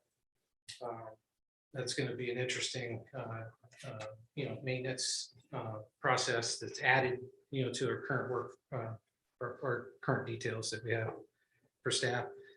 So it made sense for us to look at what we've got already in the budget for those seasonal hires, what it would take and what we can kind of add to their responsibilities, take away from the seasonal work, add that to the new person, kind of configure how we operate and function as a park maintenance staff, change around responsibilities, and we'll try to get all this stuff taken care of, mainly efficiently and effectively, versus trying to worry about each year, trying to find seasonal employees, trying to train them, get them certified, and safety trainings, that sort of thing. So just made a heck of a lot of sense for us to look at our current budget and try to figure out how to fund this. And talking to my staff, it was always, boy, if we could just get one more full timer. That way we're not trying to retrain people how to drive the Zamboni. You get one person for 1 year, next year they don't want to come back, or just trying to find somebody to do the work was really difficult. So if we can just get one more, sure make life easier, schedules easier, and we'd be able to take care of a lot of things ourselves versus relying on seasonal employment and even some contract work. So for the park position, we're looking at reducing 2 folks out of Maxfield, or 2 seasonal hires, but a total of about 16,000 in the budget. Also reducing some contracted services. So if we had somebody that we can focus on that's full-time in our department, say, okay, you're Maxfield, this is your baby. you're gonna work with whatever seasonal hires we can get, because we will still keep some money in the budget for that. We could do some of the aeration work with some of the equipment that we have that we're currently contracting out because we don't have the bodies to do the work. There's some, infield care maintenance that has to be done on a regular basis. Instead of contracting that out, that person can focus on that on a daily basis because it needs to be done on a daily basis. So we can reduce a little bit of contracted services at a savings. Also reducing contracted services in the Parks Division. And then, kind of looking at the pool as well. I've got 2 of my staff that are looking to do the certified pool operator course. And one of them, Recreation Division, and then we have somebody in the Parks Division that's going to do this course, which is a huge benefit to us in operating the pool, mechanical systems, being on top of opening and closing, learning that process. So we've got somebody consistent in the department that knows how to do it. We're going to open, we're going to close, we're going to operate, we're going to maintain, and it'll be the same person year in, year out versus trying to hire a seasonal person or trying to worry about finding some a contracted service to come in and do that. So we were looking at values within our current budget that we have right now, of about $47,000, $47,600. And in order to pull that full-time person, then we had an increase of about $6,196. So to make this change over in the current scenario, it was going to cost us about $6,000 and some change to utilize our existing funds to bring on a full-time person. And I suspect that number might decrease even more as far as the net cost, because I think we'll be able to save a little bit more as we work through the program and work through the type of maintenance tasks that we are doing, and maybe we're contracting out, that we'll be able to take over some things with that extra person that we have. So it's really in our current budget at a cost, a new cost of $6,000. And that's eliminating some seasonal hires. So that full-time hire will take on, if you look at you try to picture it, that person is just going to be responsible for a lot of those things that the seasonal people are responsible for some of the contracted services that that we're paying out. I mean, is it really that particular job specifically? Maybe not in the end, but that's how we're going to fund it. That's how we're going to make it work. As far as the recreation specialist, it's the same scenario, but it's a little different picture. Can we stop just for a second there? Sure. So I'm hearing a lot of figures that I didn't have on my sheet that we received on Friday. I believe I heard 47,600 and 6,000. It's on page 4 of the memo. I'm on page 3. He started on the second. I'm sorry. I was Yeah. looking Oh, at- Yeah, Park Labor Dennis is on page 4. okay, so I see. Continue then, I'm sorry. Okay, that's all right. So the rec specialist is the same kind of scenario that we're looking at, okay? But not as much in the current scheme of things. We have some projections that we're looking at. It's in the budget as an expense and a revenue, but exactly, it's more specific. It's a little less more specific than the parks one, but it's a similar kind of scenario. With a lot of the demands of our programs, the new demand of the pool facility and its programmatic stuff, all the camps, specialty camps, after school programming is one area that we're just touching, the very minimal of what demand is actually there for us in after school programs right now. We fill the program up just for vacation week and just in minutes. And we can only take the amount of folks that we had the ability and knew that we can manage with a seasonal hire and our own staff. So the demand is there. We do an after-school program now, just our Lego club. We could run that 5 days a week and have it full. And that's a revenue generated program. Meaning we wouldn't run the program if we weren't covering the expense of the staff and the expenses to run the program. People want to pay the money. We provide the service and everybody's happy. So it's kind of the same scenario here. We're going to utilize seasonal, a few areas in our current recreation division. Okay, so we have youth programs. Currently, we have $10,000 in our internships. And that's usually an internship with somebody in the recreation field that wants to kind of learn about recreation in college, and they're required to do internships. We've had a hard time getting interns the last couple of years. So that's $10,000 in the budget. Be better for us to utilize those funds to somebody we know we can have and would be available to us. So we can shift those funds and utilize that for that particular rec specialist. Also, looking at our youth programs, our camps are very popular. Our summer camp is an 8 to 9 week program. We also have vacation weeks. Every time there's a vacation, we run a vacation camp. And there's a demand for us to do, even more than what we're up against right now as far as camps go, specialty camps, that sort of thing. So what we're looking at doing is because it takes almost a year to plan for a summer, and you might think it's a little crazy, but it is. It does. It takes a long time to plan for it. And a lot of times, we're talking, we might be lucky to have a year where we might have the same camp director for maybe 2, maybe 3, maybe 4 years. If we get the same camp director for 4 years, well, we're lucky. But we're getting to a point now where, each year it's tough to find, not just the camp director that's going to be a regular, but even the site directors and some of the counselors. So we try to, educate and work them through the system and try to hopefully at the, once they started as a CIT and made their way to a camp counselor, maybe one day that they want to be the camp director, but it doesn't necessarily last that long. They're in college, they're experienced, they've got the time to, they want the money for a summer job, but that camp director is a really tough one to navigate and get in place. So what we're looking at doing is taking the camp director in the current ventures program and the camp directors that would do the vacation weeks. And instead of hiring those individual people, this full-time person would be that person.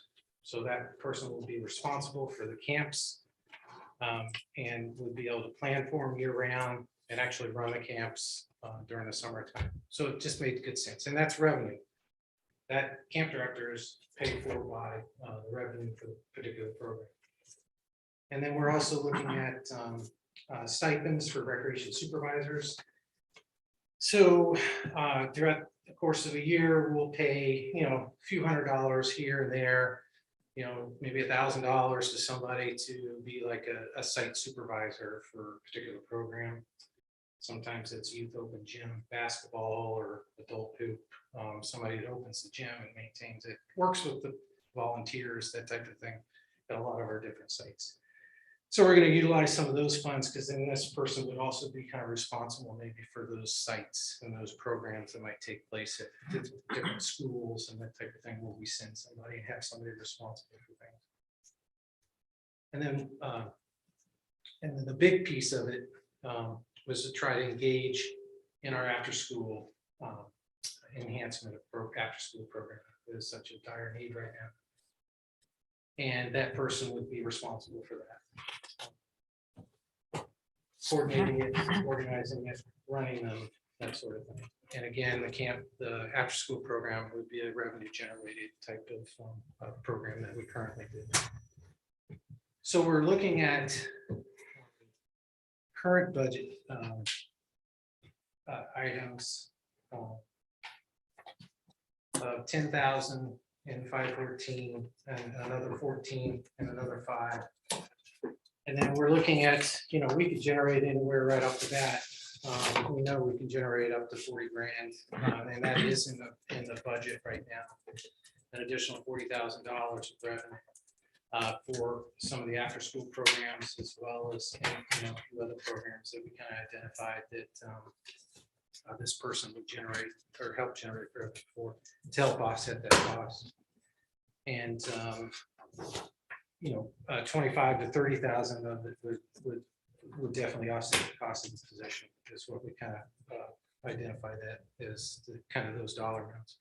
One thing to keep in mind, if we don't do the rec specialist, then we're not going to do and not going to look at enhancing some of those after school programs. We won't have the time to be able to do that or the ability to do it. Plus, we'd have to then take an additional, take that $40,000 out of the revenue line. So that messes with the bottom line a little bit and what we've presented as our budget. So in the grand scheme of things, all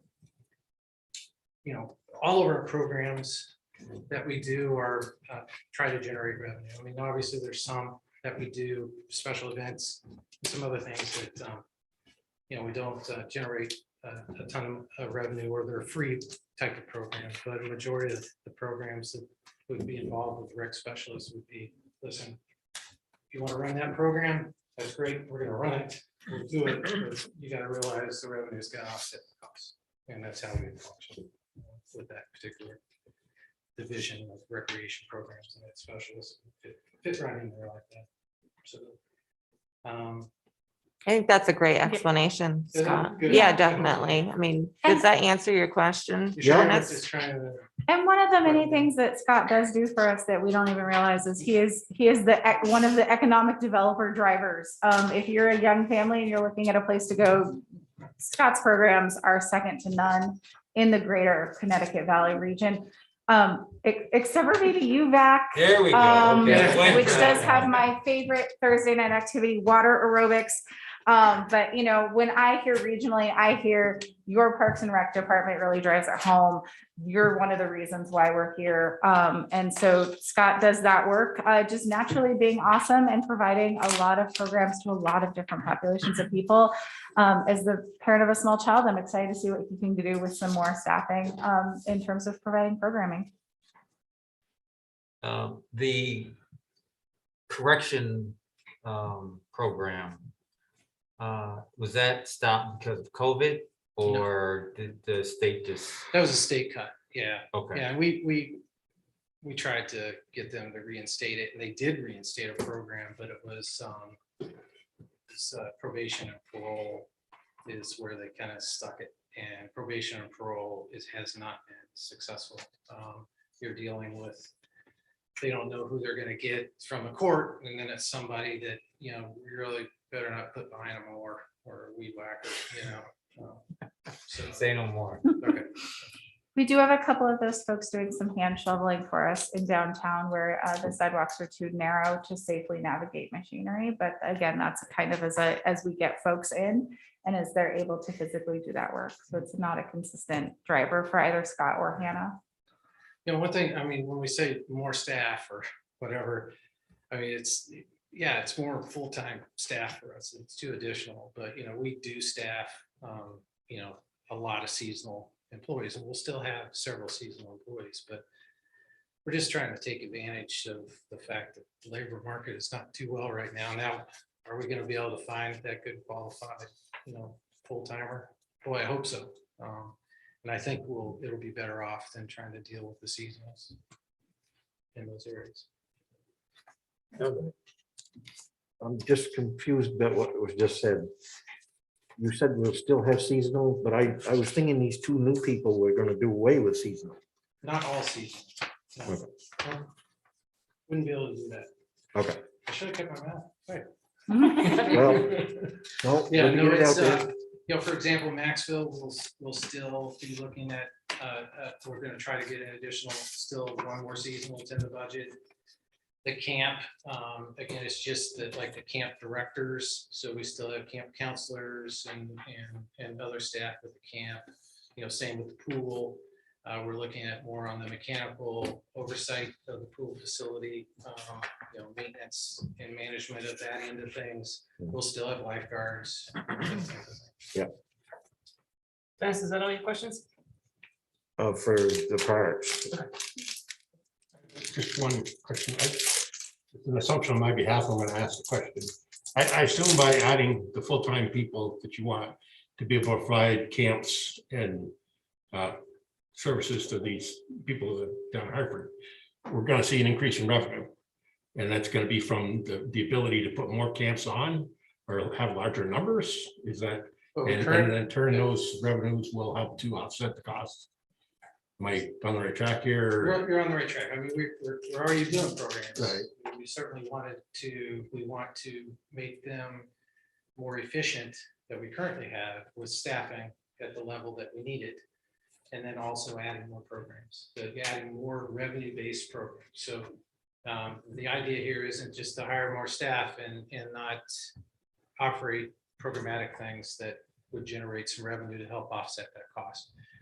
Certainly trying to do the program as best we can to make them as economical as possible, and also utilizing our scholarship program that's got almost $30,000 in it. You know, I mean, so there's a lot of revenue opportunities here that would help offset these costs. So we not too many years in distant future, we're sold on an energy coordinator for the town of Hartford. And we were told that energy coordinator would be paying for himself in record time. So this is not that kind of position where your new people full-time will be paying for themselves by the additional revenue that they can draw in, but it will be offset, but they're providing extra services and helping you to not have the difficulty of finding people for work, correct? Yeah, pretty close. I mean, this is an energy coordinator. They're gonna have a lot of energy. Well, And they're gonna, exactly. okay. So yes, there's the revenue is already in place to kind of offset that expense already. Okay. But there will be additional revenue that we I anticipate. trust by Gail by her endorsement of this stuff. Thank you. Yeah, something I didn't write in my note, but I'm the mention of the sustainability energy type coordinator was mentioned in this on page 2 about moving that to an enterprise fund. I don't see how that helps. It's still, I mean, it's an enterprise fund, which is funded by users, but it's still money. So I didn't really see that was saving anybody any real money. But then also on page 4, I'd asked about, it's just a comment I made that I'm struggling with, that we've got the executive assistant with a substantial raise, and then we've got a person in addition to that. And many members here have heard me say many times probably that I just go back to how we've ever gotten along without some of the stuff in the past, and suddenly we need big raises, and we got more staff for the administrative assistant and whatnot. So that's a sort of a flag to me. So we're not getting along. We're not. The department directors are pulling 60, 70-hour weeks. I mean, we're emailing each other on Sundays, evenings, 8 o'clock at night. And we are grossly understaffed for the amount of services and staff that we have and the amount of things that we have. So we have 97 full-time staff, and we have 120 people on the books that we currently provide HR services for. That includes all of you.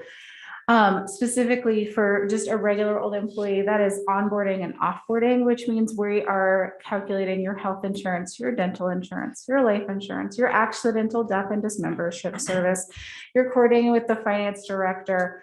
You are doing all the hiring letters, all of these salary changes. You're dealing with every sort of personnel issue, whether we have somebody out on family leave, we have somebody who's out on workers' comp, we have somebody who's having a health and safety issue in the fire department and they need some additional counseling. It's not a huge raise, it's $5 an hour, and it puts them directly in line with the assistant town manager for Montpelier and the assistant or the deputy town manager for Colchester, which are two communities that typically have the same number of FTE and budget sizes that we do. Again, we are solely on the power of the people that we have. We are running the department directors into the ground. They need help. I don't think that we've had a I know we did have an assistant town manager under Ralph Lehman, but I don't think we had one since. And I get that, like an executive assistant, nobody gets me my tea. Nobody manages my calendar, except for occasionally I'll ask like Lana if she'll take the calls to put a whole bunch of people on there. This position has evolved. It's not an executive assistant anymore. They're not taking my car over to Public Works to see if the tires are low. They're actually managing most of the risk and liability for the departments, the town report, all of those sort of things. So unfortunately, I think that it's a position that has been underserved. And it is one of many positions that is on our radar of people who are doing extraordinary amount of work that they simply are undercompensated for and they need more help.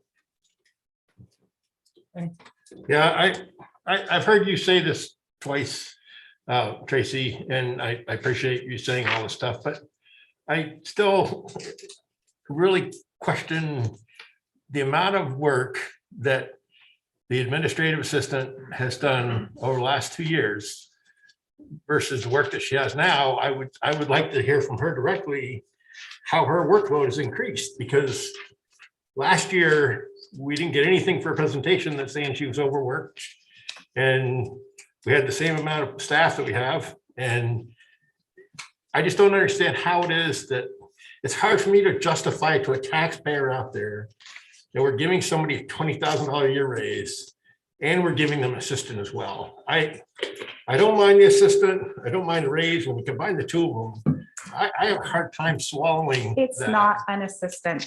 It is a benefits technician for the 120 bodies that we have on the ground that require competent, complete, and accurate HR accounting. And that is taking some of the work away from the administrative assistant. That's taking that. The workload away from administrative the assistant is administrative sitting right there. We're talking about someone that's currently titled as the executive assistant. Executive assistant, Okay. executive assistant, but okay, for executive assistant, for an executive assistant to get that raise and an aid, I guess. So here are some other things that are on the plate that haven't happened, a benefits and compensation study. We understand that our step increases are out of line. They're confusing and there are too many of them.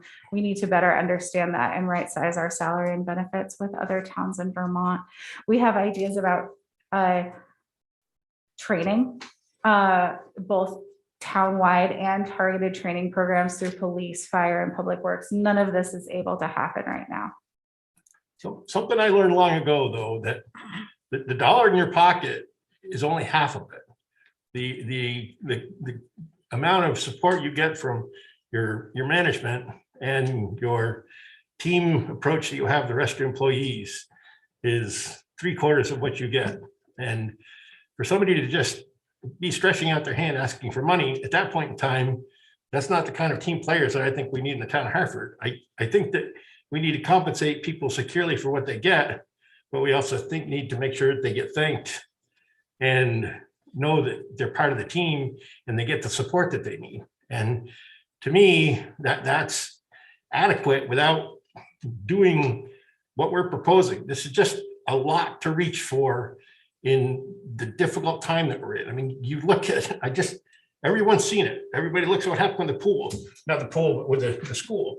And they're raising their budget is so much higher than ours, and they're only raising it by 0.7%. It's just a lot to stomach that we're getting that. Just a couple of things.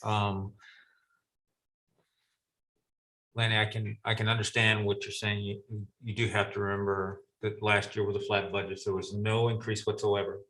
So you have, another year that there was nothing. It was absolutely flat as far as the budget is concerned. And that was one thing. And Tracy, maybe one of the things that could help crystallize this for the board, at least for me, is comparing apples to apples for these types of positions in like size towns in Vermont and things of that nature. I think that if we saw that I think the angst of having too much or too many in a position, as well as, and I don't know if VLTC has recently had a salary survey of its towns or not. I know it was working on, it's currently working on that. But that too may help the board at least make it a little bit more palatable. You know, I can understand for a position, I look at first blush at, you know, a $20,000 over 1 year increase, and I would have pause as well. It's But- 10. I'm sorry? It's 10. 10, Plus I'm benefits. sorry, Okay. I'm sorry. 10, I would have pause as well. I'm just, but to right size it, I can understand that. So that's all I would say. I think that, you know, my colleagues would want this, you know, are we comparing apples to apples, and to see those types of things. And so I think that would probably go a long way to say, okay, I can understand this to a certain extent. Thank you, Mr. Chair. And Kim, Two things. Mike has his hand up. And I just want to take note that I think the characterization, Lanny, of characterizing someone as saying they're putting their hand out for more money, like that, we unless you've had a direct interaction with this employee that you saw that happen, I think that's projecting something onto the situation, which doesn't necessarily exist. I mean,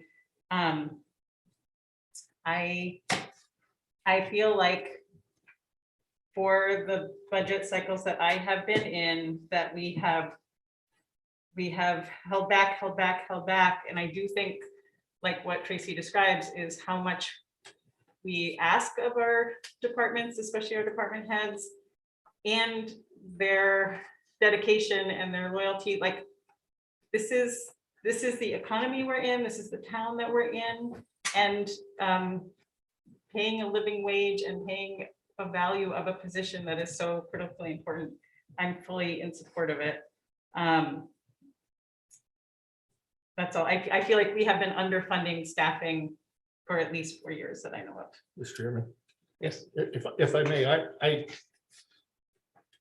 I just think it's a lot to bite with two things that for out of the same area. It's a lot to bite off. A $10,000 increase in a salary plus a $25,000 or $20,000 a year proposed annual salary benefits for a part-time employee. To me, it's a lot together. I would feel a lot more palatable. It would feel more palatable to me if we said we're going to do one or the other at this point. And then next year we could take up and add the thing that we didn't this year. I just want to add, I think that we've seen this past year, we've seen some key employees in departments where there aren't many employees that have had to been out for medical reasons. And that has impacted the ability of the town and the ability of us to get information to taxpayers. So I think we've already seen some of that on a very limited basis. And as a person that owns a business, I am well aware of the things that Tracy has mentioned, that there's so much more paperwork involved, there's so much more timelines, deadlines that you have to do this. The state is constantly putting things down to people without any funding, demanding things about, you know, more forms to fill out, how you submit things to workers' comp, how you document every employee that works a certain number of hours a week, whether they're eligible for sick time and vacation time. All those things just keep getting hammered down to this level, to the towns and the businesses. So I see that these people, because I'm one of them who has to do this in my business. So I know exactly what they're talking about. And those things are new requirements that have come about in the last 3 to 5 years, that someone has got to pick up those pieces. And there's just physically not time in someone's schedule to do those things when these burdens are being forced on you without any, you know, by law, you have to do them. It's something new and different that is coming down that these people are picking up the pieces. So as Kim said, I think this is services that we need to pay for. These are excellent people that have been with us for a long time. And if you think that we're going to replace them in this kind of economy with someone with the skills, background, and knowledge that they have for the town, is not very realistic. So my concern would be that these people walk, which is something we don't want to have happen. So that's my personal 2 cents worth. Thank you. so we do still have Mike on. Sorry, Mike, you go ahead and then I have one more question and then we do have a public comment too. Okay, thanks. I wanted to say that if people are overworked, if they're not paid appropriately, if they don't feel like they have support, they're going to quit their jobs. We're in the middle of the great resignation. And we're going to lose people with institutional knowledge. We're going to lose people who have a lot of skills.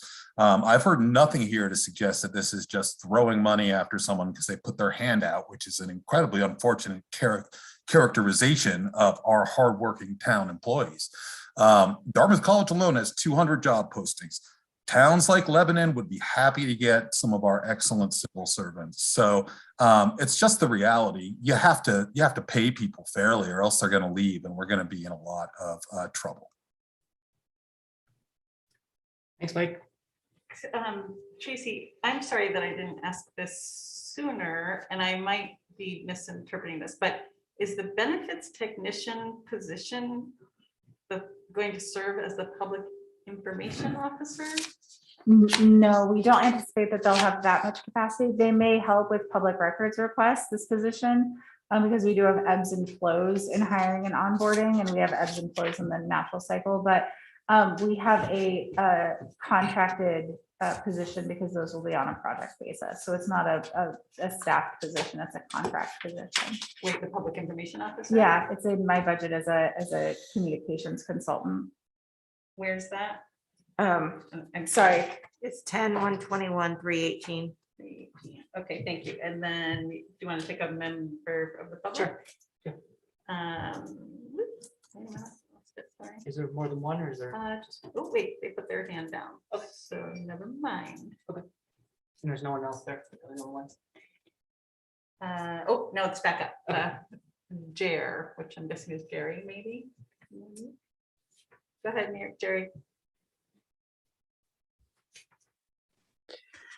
Hello, I'm Jerry Williams from Wilder, and I'm a longtime citizen of this town. And I would just like to say, as long as I have lived in the town of Hartford, the citizenship of this town has been very, very positive in terms of supporting our town and our schools.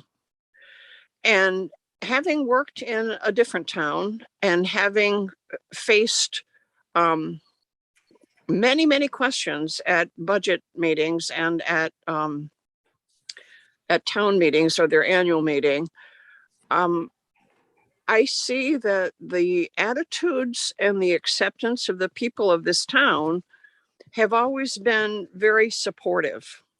And when I first came to town, we had a man who was a CPA, who sat in the audience at every budget meeting and at every town meeting with the figures in front of him, and he asked very specific questions. And the town select board and the town manager were on the, they were on the floor and no one knew what the questions were going to be. So one of the things I appreciate in this meeting tonight is the people, the select board that we are electing to represent us are asking those kinds of questions. Because if we are going to make good decisions as a town, we have to have good information. So I appreciate those specific questions because it helps me become a better citizen and a better voter. I do think that we are in times of deep difficulty. And I think that we have to think not only of the town employees and their needs, but we think of the people who are unemployed and who are scraping together to buy groceries every week. And while we all have things on our would like to have list, and we all have things on our need to have list, I think we as a town have the same obligations. And I think for us to ask for this many new positions in a one-year term is a lot. And my challenge to the select board and to the town manager would be to say, okay, let's look at every one of those positions. What are the most important things that we need for our town? So in my mind, safety is number one. So I'm not gonna, that's going to be something that I'm going to, say, yes, we need to have things to keep the citizens of our town safe. We have just invested in a huge project at the Maxfield Place, which provides all kinds of opportunities for recreation. We have just invested in a huge amount of money for a brand new pool, which is also going to provide a lot of recreation. So maybe that's not the top priority this year. I'm not saying I don't support it. I'm not saying that some of the things we're doing are not worthwhile, but I'm saying if we have to look at what we really need and how we can actually get a budget passed by the citizens, then we may have to do some heavy duty thinking and making some priorities as the leadership of our town. Thank you. Thank you. Yeah, I just want to push back here a little bit, but I think for board members to tell me that I'm saying that our employees are having their arms out and being greedy and money hungry is extreme misrepresentation of what I said. I didn't say money. I think that, hear me out here, okay?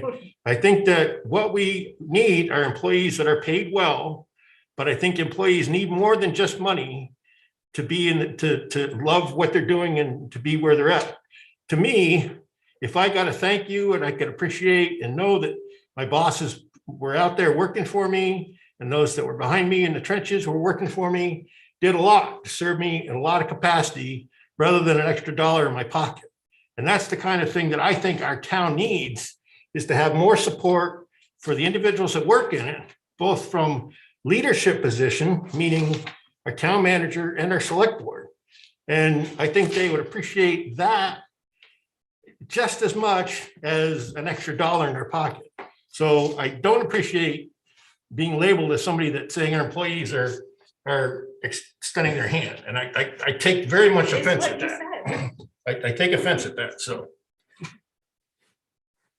Russ, go ahead. All right, first off, I would just like to say that a comparison to the town and school budget is not fair to you all. Thank you. Just because there's the school budget has so many different moving parts that it's not just about how much we spend. So we are aided by the fact that the real estate market is very good right now. So I'm sorry, Russ, just to be clear, and I don't know if anybody listens. No, you're on the school board, so you can talk. Oh, darn, I wasn't going to disclose that. But yes, I am on the school board, and we are having our budget discussion on Wednesday for anyone who would like to participate. And I think there's a lot of merit in doing comparative studies, because yes, I use the analogy for the school district that we're the Tampa Bay Devil Rays. We have the Red Sox and the Yankees right next to us. We're not going to be able to pay as much as they are, but we need to be close, and we need to do other things to show the appreciation for our employees. So that's the kind of information that I have no opinion right now, because I don't have enough information on what the right number of increased employees is or isn't. That's part of the reason I'm here. But comparative data would go a long way to say, because if you think about it, in the Upper Valley, the towns and the school districts are two of the largest commercial enterprises there is. The school district has 420 employees.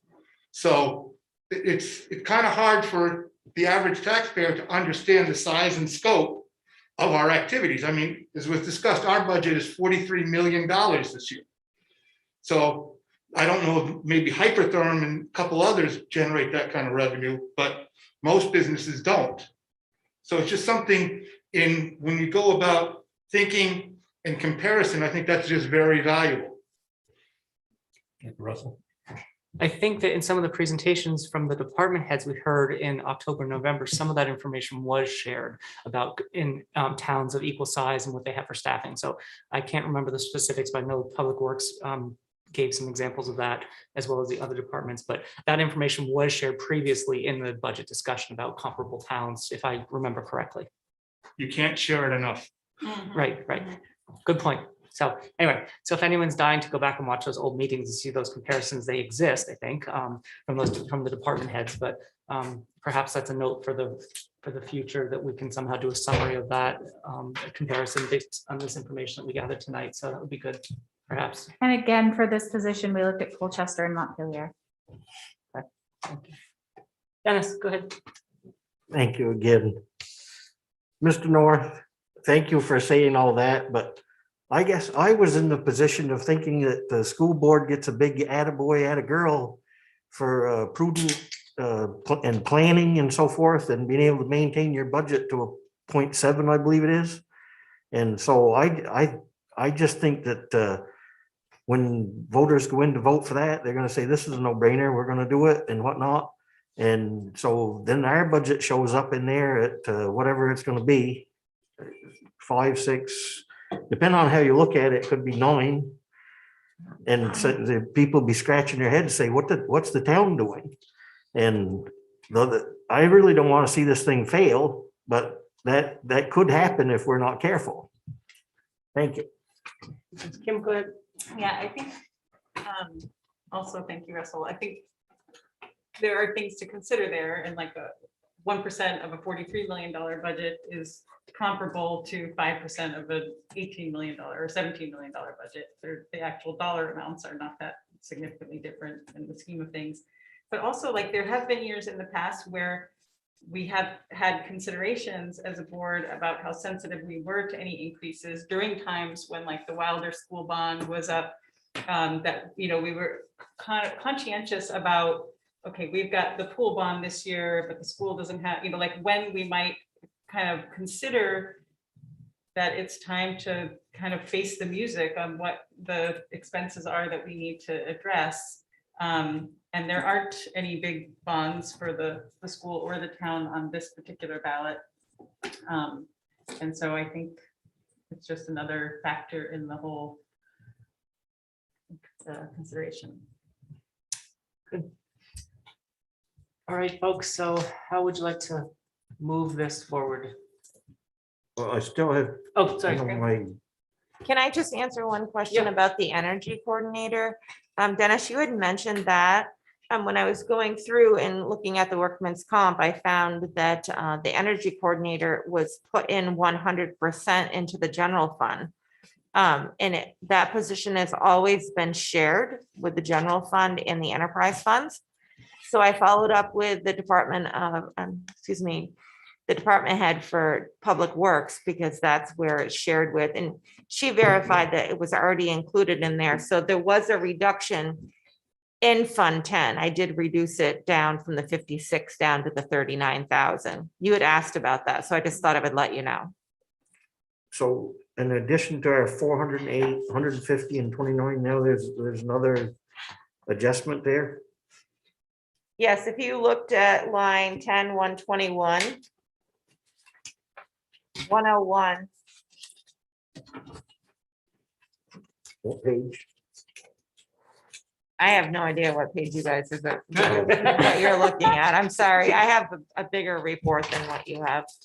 Sorry. I'm sorry, Oh, we're on page 2, Dennis, right at the top, Environmental Sustainability Coordinator of the agenda packet.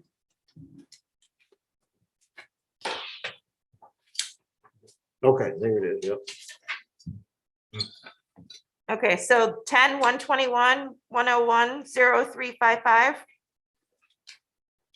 It was 56,306 and now it's 39,415. And we did not have to make any adjustments to the enterprise funds because the was already included in their original budget numbers when they did their census. You have the difference right handy? No, and I don't have I my can- phone to do the calculation, I'm sorry.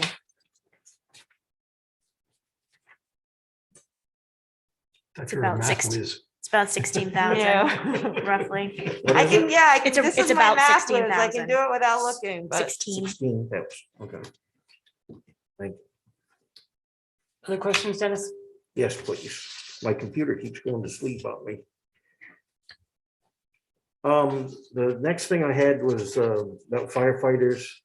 I don't know what the right answer there is. I think the world of the fire chief. He probably has a dartboard with my picture on it, but as I've said throughout this process, I sort of figured that we were going to get to a point beforehand and say, you know, here's what they want, here's what I think that we should have, and negotiate that a little bit. That's just common practice. Maybe it did happen here, maybe it didn't, but taking on the 4 at once, that's a lot. I say some really unpopular things here. You know, folks that live in the hills of Queechee and West Hartford and Dothan and so forth, I mean, they buy places like that and they have assumed risk. And nobody's gonna want to hear that and whatnot. But, you know, it's great that we have Station 2 and I appreciate the numbers and the response time and whatnot. But even worse, saying this, there was a fire right beside our fire department a number of years ago. It was a total loss, I believe. And so, you know, they do what they can, but we could have fire stations in every corner. And so anyways, I struggle with the 4 firefighters. I don't know if they'd settle for 2 or 3, but that would be a place that I think that could be adjusted. Maybe take on if it's, well, they always have proof figures. That's what they're paid to do. They have figures to back what they're saying and whatnot. I get all that. But it's again, a thing you've heard me say a lot is there just Mrs. Williams spoke earlier. She's Mrs. Williams to me because she was my first grade teacher. It boils down to people's ability to pay too.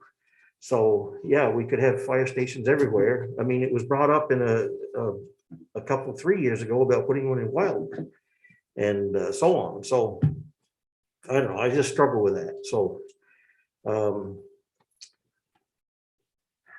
Chief Cooney is on it. Chief Cooney is here. He's in his office because we aren't letting him breathe the same air as other people right now. Yeah, And then on page 5, I think I've said all I need to unless somebody has a comment on it, maybe the chief or whatever, but okay. let's go to the chief and then we'll go from there. Joe had his hand up too.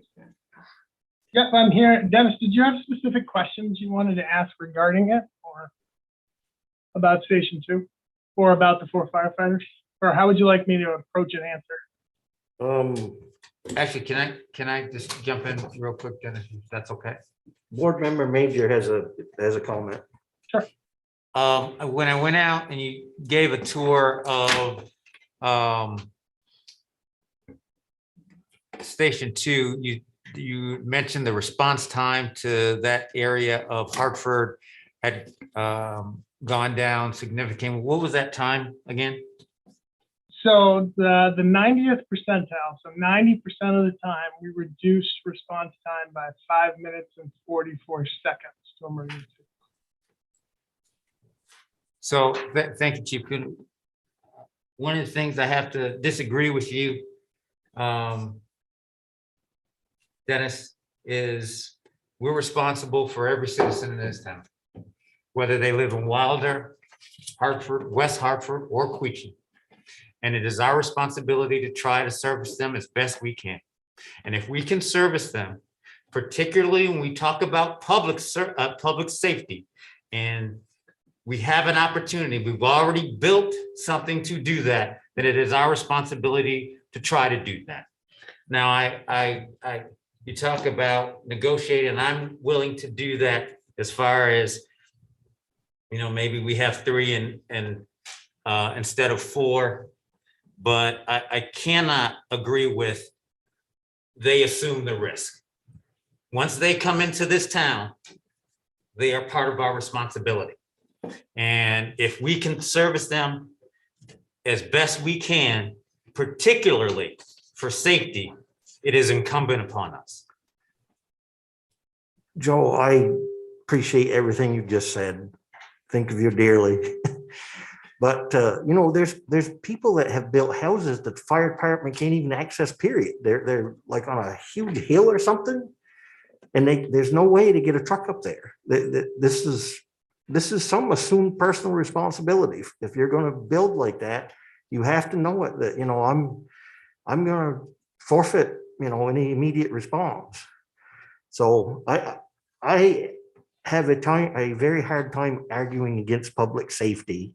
I'm not out to do that, but we do have, I think, some personal risk here too, depending on where you are located. And my thing goes back to, you know, should we put a fire unit on every corner? That'd be nice. It'd save lives, I'm sure, but at what cost and what are people willing to pay? I guess my thing is 5 minutes is a long time.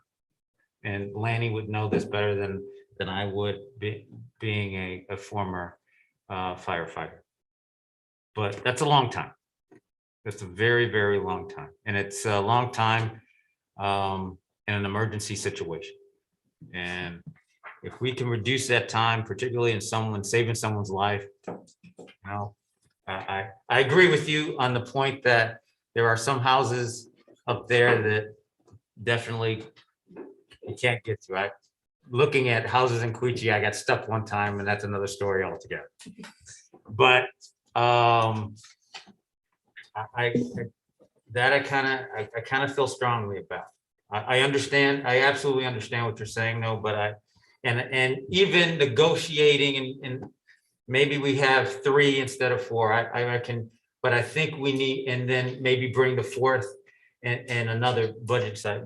But I think it's important that we man as much as we can that station to make sure that we're servicing Lanny, since he lives up there. So I have a very unique position to look at this from, because I have served the town of Hartford as a firefighter for over 15 years as an EMT, serving with the fast squad and the fire department. I've also been a recipient of services in the fire department and the ambulance, because I got taken to the hospital a couple of times when my back messed up. And I agreed that it seemed like an attorney when I was laying there. I don't know where actually I had an ambulance come from Lebanon one time for me because they were so overbooked. But I got to side with Mr. Dennis a little bit because, and with Dennis, I'm sorry, because he stated that No apology necessary. because there are actuaries, insurance actuaries the world over that base insurance policies on risk and liability. Okay, so I understand that. And I understand from a firefighter perspective, when I was in the fire department, I wanted to get there the fastest I could to do the most life-saving I could as well. But from a taxpayer perspective, I also look at it that last year, 2019, 2020, 2021 were extremely extraordinary years in the fact of COVID, okay?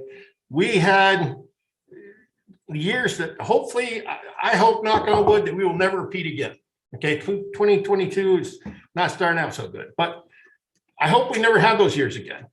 What I would like to see brought to us from the chief is casting aside the terrible years that we had for 2020 and 2021, whether we could staff 2022, 2023 and beyond with 2 firefighters to see how our staffing levels would be met with a little bit of overtime. It would cut overtime. It would give them 2 more firefighters, plus it would cut some overtime, and we'd be able to have some staffing at Station 2. I'd like to see how those numbers come in for dollars and cents wise. And that's the thing that bothered me about not being able to address that coming back to us in the regular project, in the regular process, because as much as I really appreciate what they did, and I lived in their shoes, and I appreciated getting a service when I asked for it. From a taxpayer perspective, I also have to look at, is there a way we can still maintain that service without hiring somebody with all the added benefits to go along with it? Because whatever you had at a full-time position, you had benefits as long as salaries. And if we can just pay overtime to people, everyone knows overtime is cheaper than paying for benefits. And if we can staff the station with that prospect in mind, with 2 people, or 3 people instead of 4, I'd like to see us try to do that. And that's what I'd like to see from Chief Coon. Thank you, Chief, if you listen. He's ready for you guys whenever you want. I mean, he's Chief Cooney. He never stops. So he's there. No, I'm happy to address quite a lot of that.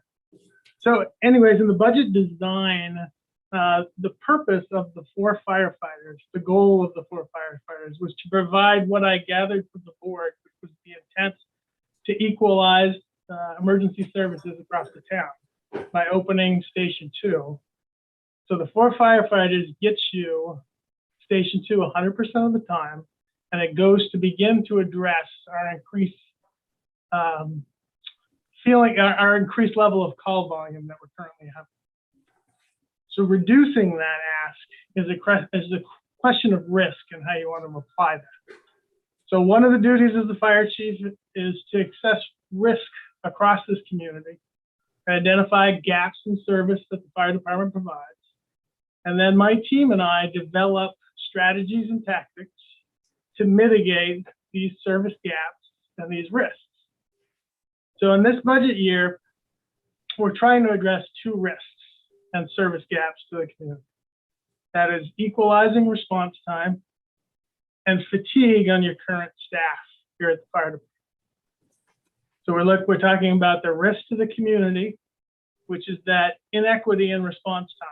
The difference that somebody in White River Junction or Wilder gets an ambulance in 7 minutes, and why somebody that lives in Quechee gets an ambulance in 11 to 15 minutes. And I found that by putting an ambulance in Quechee with 2 personnel, gets you there faster. It reduces response time about 5 minutes and 44 seconds. So my strategic goal in crafting the budget was to open Station 2 to provide that more balanced service across town. And I did that by adding 1 firefighter to each of the 4 shifts. That allows me to have 6 firefighters on duty, and I can staff Station 2 and Station 1 to provide that balanced level of service. As far as the staff fatigue piece that I just mentioned, the department has increased its calls for service by over 21% in the last 3 years. We actually had a dip last year, Lanny. In 2020, we only saw about a 2.9 increase in calls.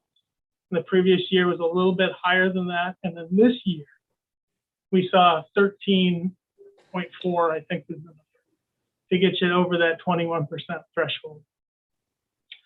I also found that the current staff, we have 5 staff members on each shift that are working 24-hour periods. I also found that using 5 personnel to try to open Station 2, I was only able to open it 74% of the time. So I couldn't get to 100% of covering Quechee with my current staffing complement.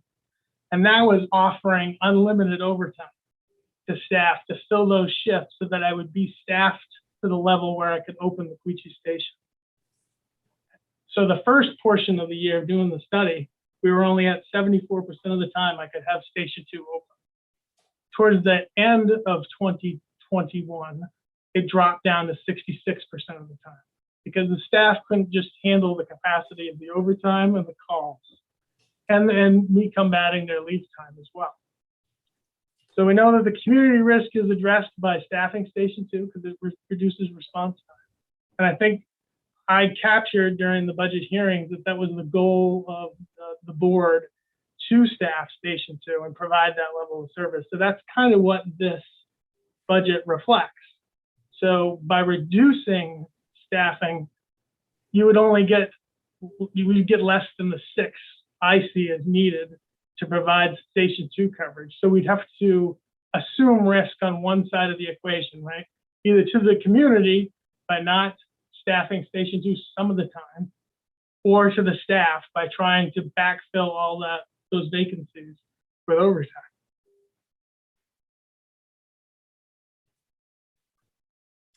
Thank you. Other questions or comments? There's a member of the public online. Go ahead and do public, please. You sure?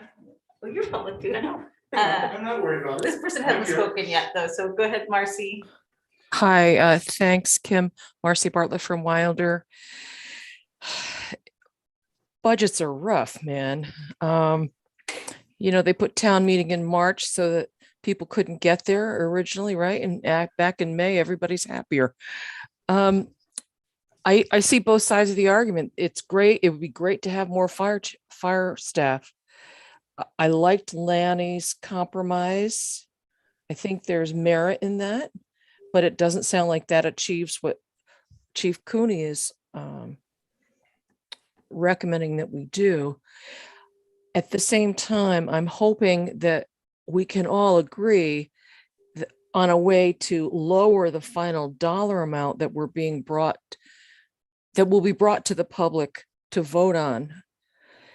Because if the budget's voted down, then of course we're going to have a special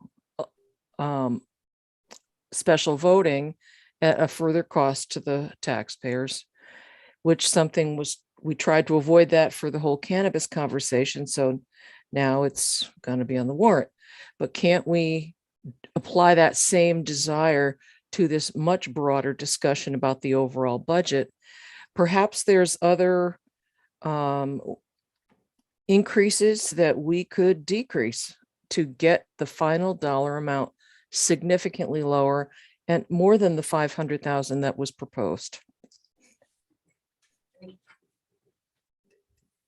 Marcy, there's a lot of numbers going around back and forth, but the current numbers that Tracy and Gail have proposed are lower than the 500,000. I mean, the current proposal that we're looking at as is with the recommended expenditures in Tracy's proposal goes from a $19,054,000 budget to an $18,500,000 budget. So it's going down by almost $1 million.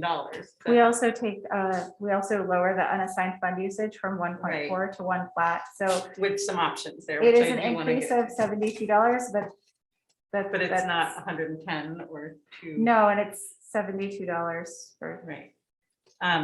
So anyway, I guess I just wanted to comment on that to say, there is so much chatter around this, admittedly mistake of this $500,000 worth of stuff that was not in the budget that we approved the other day or in December. But with all of this stuff that we're discussing tonight, we're still talking about a budget that is lower. The bottom line is lower by more than $500,000. Okay. And if you're looking at the agenda, if you go to the end of the budget that. Yeah, which page is that, Kim? Well, actually, if you look at the revenues on the top, let me see if I can go into the expenses. That'll be Either page 32, or you can look at it on page 3 from revenues. Page 32 is like the end of the budget. All right, I'm on page 32. And just in case it's helpful, because I was very curious about this exact figure. So what we're seeing from what Kim is saying between what was proposed and what we voted on in December to January, there is a decrease in, if I have my math right, Gail can tell me, 547,306.60. So that's our current decrease from what has been proposed in December to now. What is it? A So tax rate equivalent of? Yeah, that's where I was getting that figure I just mentioned. So what's your question? The Mary? tax rate equivalent. Tax Well, rate. we have to go over that still. That's what I'm hoping is we're gonna get to this point in the end where we talk about what we've decided on these individual pieces. Sorry to interject here. Basic parking meters, fire, like where we're kind of like drawing the line. And then I'm hoping that between Gail and Tracy and Joe Turner's also online, that we look at what the tax rate is, what the impact is on a $250,000 home. And those things, but we have to also look at finalize the amount for what comes out of the unassigned fund balance to go with these. So basically we need to like massage those calculations again to come up with what we want to vote on tomorrow to put on the ballot. Mr. Chairman, think that when somebody like Marcy looks at this, and when I was uneducated about budgets before too, when I looked at this, I didn't look at the bottom number of 19,054 or 18,507. I looked at the tax rate increase. That's what I looked at. And I think that's the key number that taxpayers out there are looking for, not the fact that it's a $500,000 difference.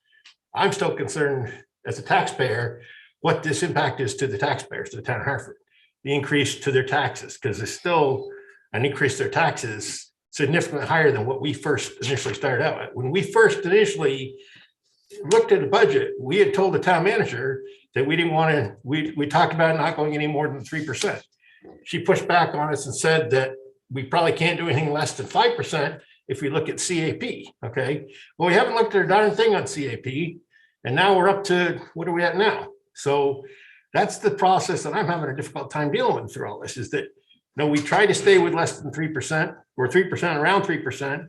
We got pushed back and said, well, we're gonna have to do 5 with CAP, and there's been no CAP stuff. And now we're where we're at right now. We haven't even talked about CAP or CIP, so there's those things that are still left out there. And I don't know, they're gonna have to sit and wallow in it. We have to look at all of them. I'll make this quick because of all that. But I think specific to the fire department discussion, at least it used to be your insurance rate was based in part on how close a full-time fire station was. So a significant portion of the town may benefit through a reduced insurance policy premium by adding these positions. I mean, again, I've been presenting budget for 10 years now, and a lot of times it's what am I getting for my money? I've had 2 people in 35 years tell me they pay too little tax. But it's what am I getting? That's really what a lot of these questions are about. What am I getting for a 5% increase? Thanks, Jess. Gail, go ahead. So to answer the question about the tax rate, and I had sent this to Tracy as well, the way that the budget stands right now, utilizing, if we didn't utilize any funding at all, meaning the alternative funding, it would be a 0.1266 tax increase over 22. By using the 408,000 from the salary savings, that saves 0.0291 on the tax rate. By using $1 million out of the unassigned fund, that saves 0.0712. So that brings us down to 0.0263, where we're standing right now. But as Mr. North indicated, those 2 items that we have, that tax savings of almost 10 cents, we're not going to have next year. So that means we're starting fiscal year 24 already with a 10-cent tax increase.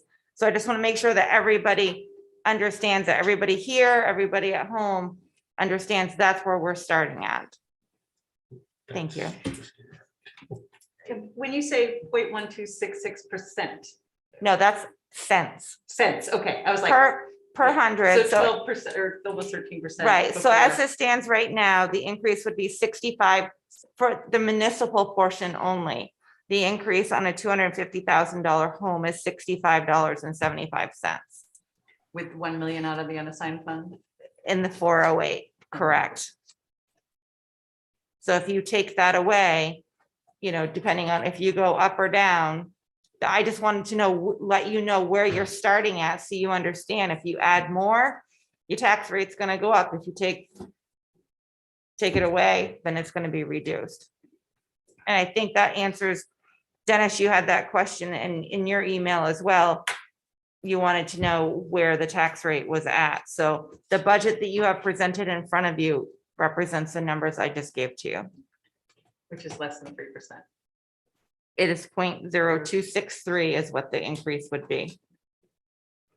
Well, okay, am I apples and apples when you say 0.263 cents? Cents. Okay, and on 100, I mean cents on what? I guess I would like to translate to percentage. Me too. So the percentage is 3, oh, wait a minute. I'm down for 2.56. The original budget that was presented to you was at 3.42. This is at 2.56. With 4 firefighters, no parking meters, with all the other salaries. And all the stuff. And all the stuff. With all the money taken from unassigned funds. 1 million, less than what we had talked about on the 11th. It's, It still leaves us with over 10% in unassigned fund. You had 3 million. Yeah. As the finance director, I wouldn't recommend that you take more than $1 million at a time out of the unassigned fund. you said we would start out less than, with 10 cents down already. What, next year? Next year, you would be, because the 1 million and the 408 equivalent to a 10-cent tax increase.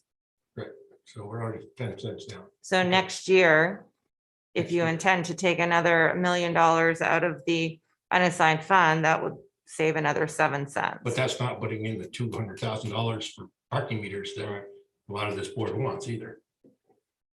So this is your budget.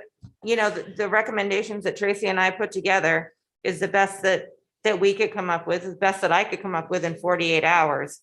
So if you have decisions that you need to make as a board because you own this, and then at the end of the day, the voters are going to have to approve it as well. So I've heard multiple times that people didn't get the opportunity to talk about what they wanted and what they didn't want. We're down to the wire now. And so we have tonight and we have tomorrow night, and I'm certainly not being disrespectful in any way, but we have tonight and we have tomorrow night to make these decisions. If you can't come to a decision about what we're going to put in front of the voters, you may need to consider moving town meeting day. And in order to do that, you need to coordinate with the school because it all has to be done at once. I'm fairly confident that you as a board can make these decisions, that you can come together and decide if you want to take stuff off, make the decision, we'll own it and we'll go forward with it. So you know where you're at for a tax rate. Is there any other questions that we can help you answer? Good, Joe. Slow it down. Gail, obviously you have children. I'm sorry. I'm not trying to be disrespectful. No, you're not. I'm By not. no means. I did not take it as such, and It's all right. One time he called You- my summer job in a way that I said you something. you so- absolutely have to sometimes talk to entities like that to get them to, you're herding cats right now. So the only thing that I, and this is just me personally for the board, I would like to see what the impact of adding the parking meters would be on this. I am really, I feel a lot better with what has been done, but I'd just like to see what the impact of how much it will go up, both percentage wise and money wise on a $250,000 home, if we added in the $200,000 for the parking. Other than that, I'm. I guess the biggest thing the biggest thing that bothers me throughout this whole process is that there's been no acceptance of trying to do anything for personnel cuts here that we have not had in the past. And I just like to see if we could cut one personnel out of this budget, that's basically $100,000. And to me, to get no acceptance of what we can possibly cut for a staff position is, my opinion, is it's not right to the voters. As many staff positions are being added this year. One staff position, only one, $100,000. So that to me is something worthwhile that we should look at doing. And anytime you can make a proposal and we can vote on that, if you'd like to. I'm fine with that, but we haven't heard of the rest of what Well, it comes trigger from, the it comes meeting. from us, so if we do that, you need to make a proposal, it needs to be seconded, we need to vote on it, and then it can go with this direction, but. Well, obviously, the rest of this board does not see the forest for the trees to see that we're gaining too much all at once. And I obviously am getting no support from the rest of this board, so it's an exercise of futility for me to do such a thing. That's your perspective. Dennis, do you have a comment? Yes, I do. Okay, go ahead. We're about to run out of power though. The next question I had was about the mechanic. Because I don't know what aircraft mechanics make today, but this one is gonna get 108,000 or something. I had it here in front of me a moment ago. And so I spent 14 plus years working in an auto dealership, with mechanics around and heavy truck mechanics and whatnot. And I know that the chief said that this one was gonna be certified because of the lift on the ladder truck and so on, but it was, yeah, 108,000. This person is gonna have to make, and again, Dennis, could you Wait. tell me where you got that from? It's in Because I don't, it's in my memo, but I think I have a typo in there. yeah, because Yes, I page don't, 5 in the memo. Yeah, no, I page just, 5, yeah, at the bottom. Tracy, I can answer that if you want. there we go, Chief's still here. Thanks, Scott. Go ahead. Yep, no, I'll be here through the end, if there's any questions.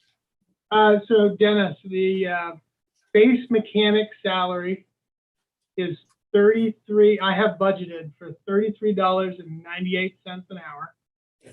That makes his hourly annual rate for base pay of $68,620 and change. That would be his salary. The total cost reflects retirement contributions, workers' comp, social security, health insurance, and all the other extras. So he is a $68,620 a year employee for salary. Thank He you, or Scott. she. Sorry about that. Yep, no, it's fine. So I'm sorry, what is the total, the 108 with everything? I must have added my columns when I was combining fire. Scott, Yes. what would be the total with benefits and insurance and? So I don't have that in front of me. Gail, you might be able to calculate that quicker than I. So I don't even have my phone in front of me or a calculator. I only say that because it's a little more complex, because I have 65% of the salary in my budget and the police department has the other 35 in theirs. And my employee census chart only shows the 65% totals. It doesn't show the other 35, which is in the PD. But the number I just gave you for salary is the total combined annual salary between the two budgets. I just don't have the benefits calculated in that fashion in mind. I can run it, but it's gonna take me like 5 minutes. Kim, go ahead. Well, I have a question on a different topic. Do you want, while she's working on Sure. that, can I ask a different topic? And I know Joe Turner is on the Zoom as well, so I'm not sure if Joe might want to chime in, but I reached out to Joe just to kind of get some information regarding how the grand list impacts the tax rate. And I found his email response was very helpful, and he might be able to articulate it better than I can, but I can just read. I mean, basically, he says, to sum it up, I am estimating anywhere from a 5.2 million to 13 million or so in property growth for the town. This could swing the municipal tax rate around 0.006, which in actual numbers would be a change of around $14 or $15 annually for a home valued at $250 or $250,000. Keep in mind that these are just estimates because we really don't know how much we will bring in with non-tax revenue, and we won't know the actual grand list number until April, after April. So this will impact, I mean, so like, for example, if we have a $65 increase, but the grand list increase is enough to reduce that by $10. I mean, we Yeah, I won't know think that until- last year in the 22 budget, I think we were closer to like 2.8 cents. And then when the actual grand list came in, we actually only had a little over 1 cent tax increase for 2022. And so just something to also keep in mind overall, which I know makes it even more ambiguous maybe than it was, but, and let me just see if Joe, if you want to come, he's on screen. Do you want to comment at all, Joe? Sure, yeah, the grand list, it does have a lot of effect on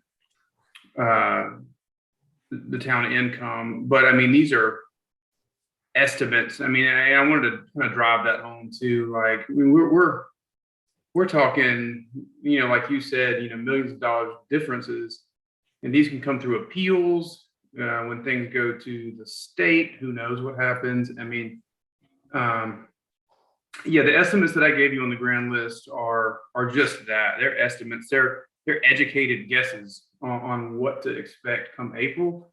And in that impact that I showed, approximately a $15 swing is on $250,000 home out of pocket annually, up or down $15. So I mean, that just kind of shows you the impact of what the grand list means.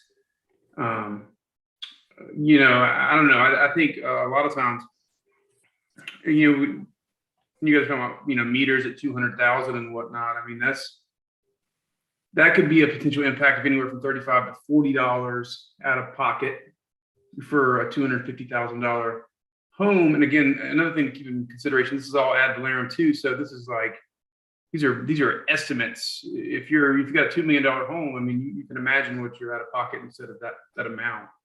So, yeah, again, like Kim said, these are estimates, and things can drastically change come April, May, and we're also estimating a lot of this income as well. This non-tax revenues is somewhat estimated as well. So we're doing the best we can with what we have, but these are educated guesses, basically. Thank you. Thanks, Joe. Dennis, go ahead. Yeah, thanks for bringing that up. Myself, I don't find that as useful information. Old wise person might say, it's not what you make, it's what you spend. And right now we're talking about what we're spending. And I often feel that we're spending beyond our means. We've got lot money now. We've got a cell phone tower we had, and still not enough. We need more money, and somewhere that's got to be curtailed. So that's where I'm coming from with the assessment part there. The last question I had, while they're still working on the mechanic, I'm totally confused on what federal money we might have now, or what's happening with that. And so I'd like a full picture of what money we have or is coming and what we can use it for, and if that could possibly be figured into any of this. Yeah, let me go ahead and share my screen. Then Gail can probably chip in with some other stuff that she's heard. While you're doing that, I'm going to take a break. Thanks. I'll be right back. Do we want to take a 5-minute break here? Just Yeah. to run to the bathroom or Yes, something that while is- to get this all up? Go ahead. So, yeah. Thank you.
Oh, no, no.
You guys want to talk about other people's money?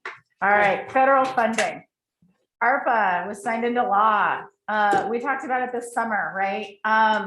When that's signed into law, the Department of Treasury begins crafting what they call an interim final rule. That's what we all talked about this summer. So the Treasury kind of goes, all right, here's our best guess to interpret what the legislature said, and what we think we heard and how we want to actually administer this program.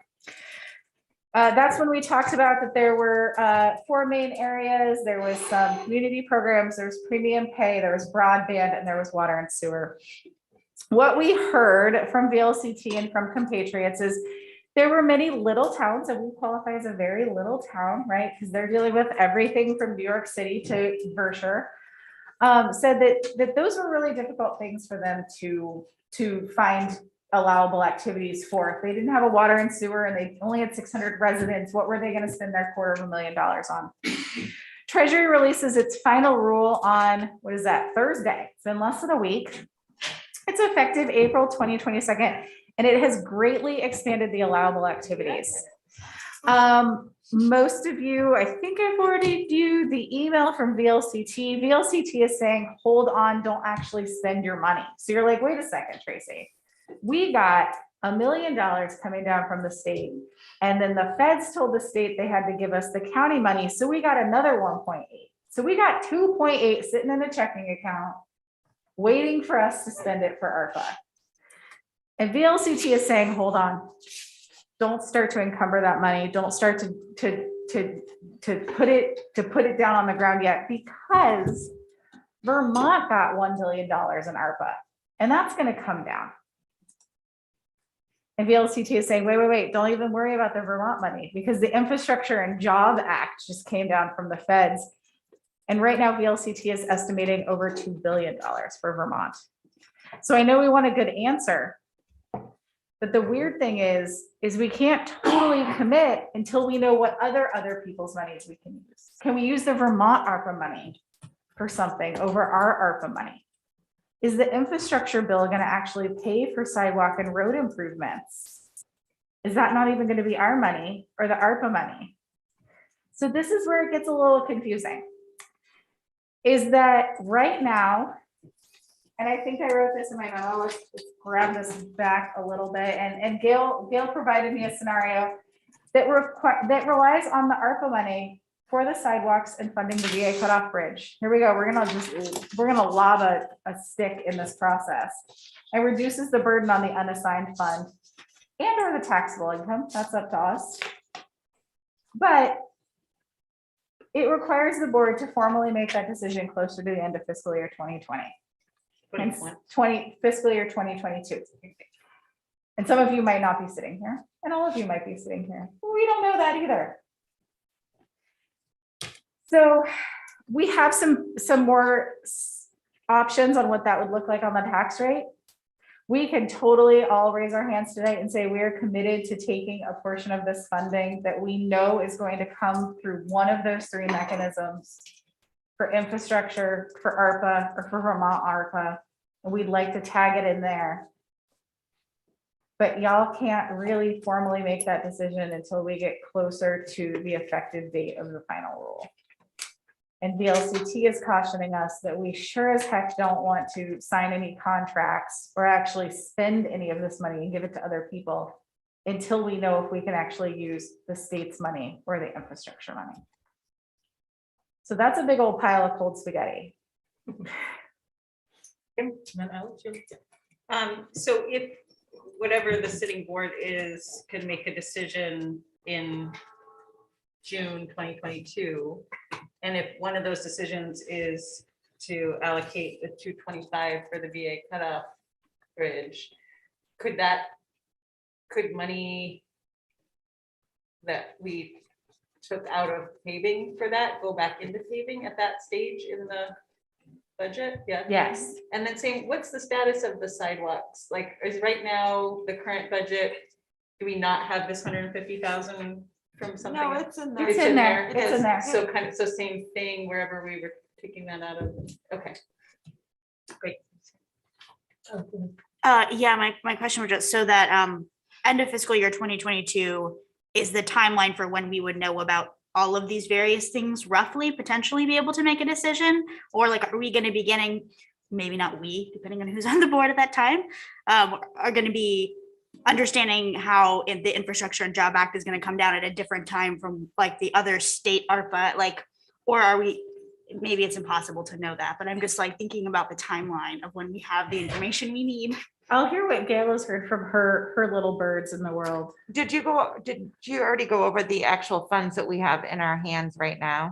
No, do you want to talk about what's actually in our hands, knowing that we're getting advice to not actually give that away to other In our people? hand.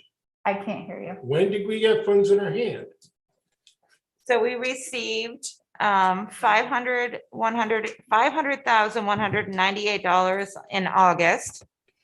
In September, we received $928,070.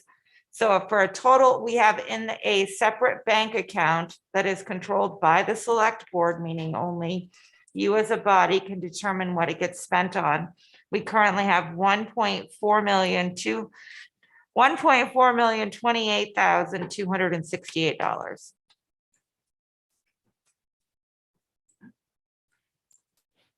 But they recommended us we not spend on anything yet. From VLCT, do not give that money away to other people because there may be other pots of money that you can use to give away to other people. So if we pay a bill to ABC bridge repair out of our personal ARPA money, we can't say, ooh, can we actually use the state's ARPA money? Gotcha. That money is gone, it's with a contractor. We can say, if we don't get money from the state for it, we want to use our ARPA money. But they don't want us to cut checks. They advise us to not cut checks until we see what happens.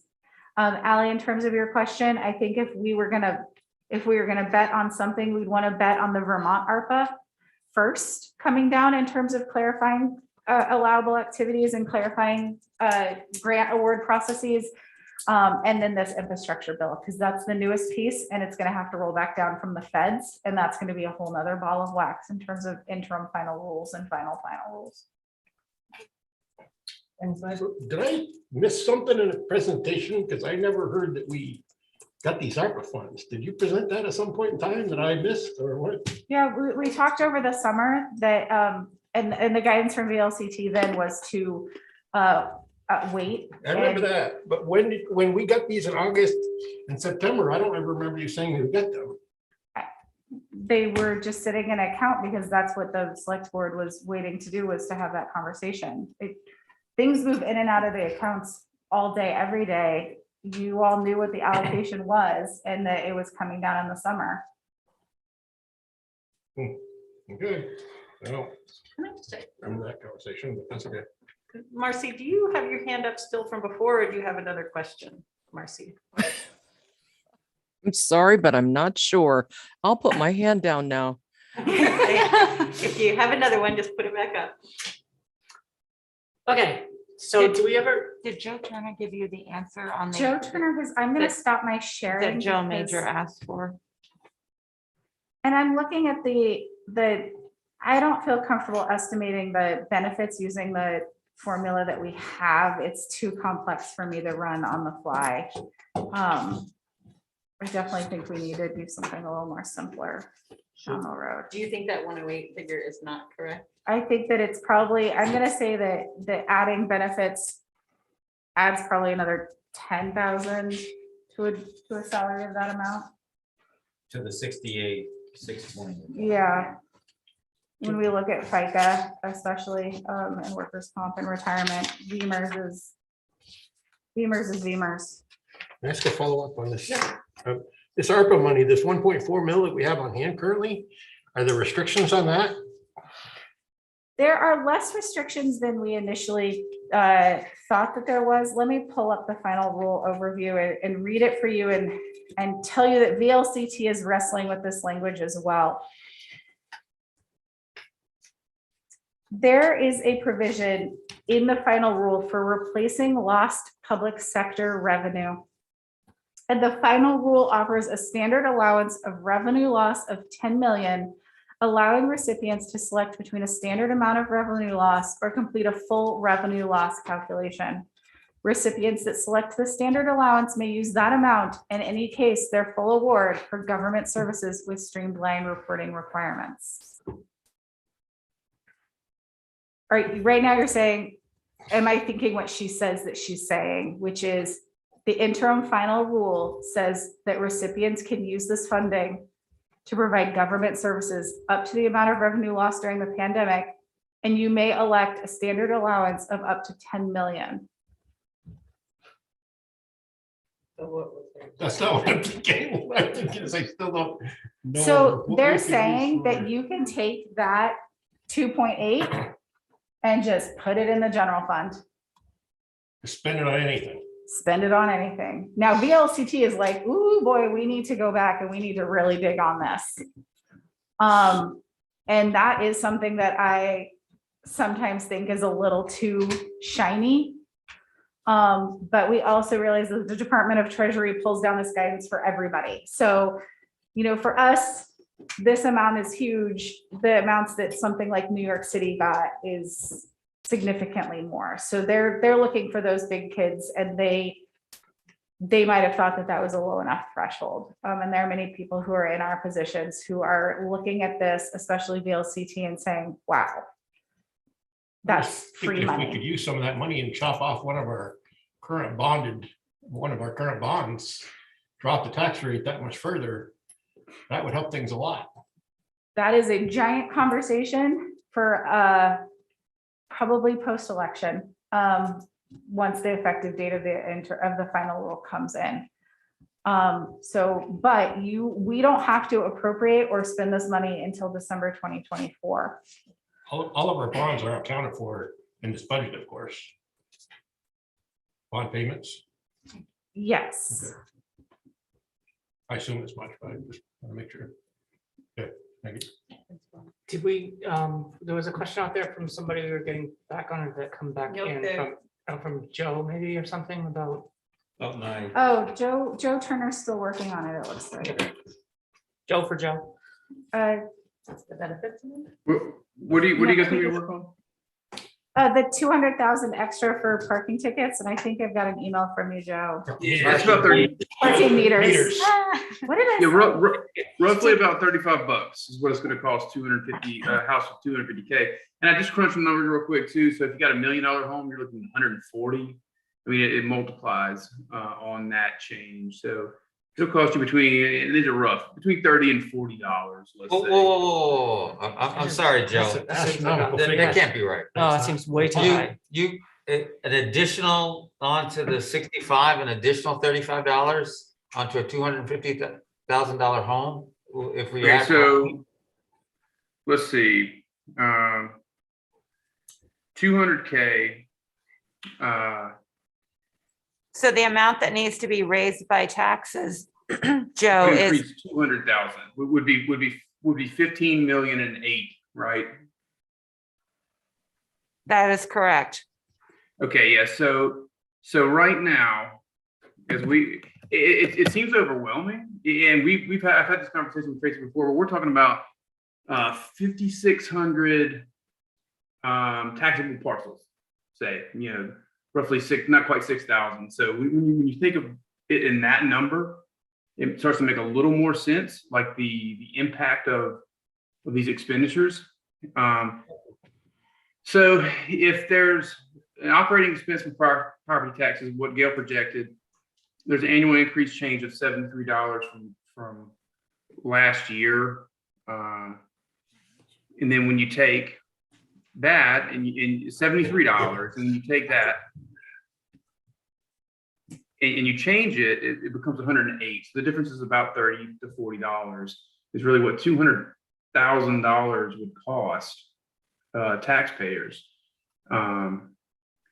So Joe, you know infinitely more than I do, but that just doesn't make sense.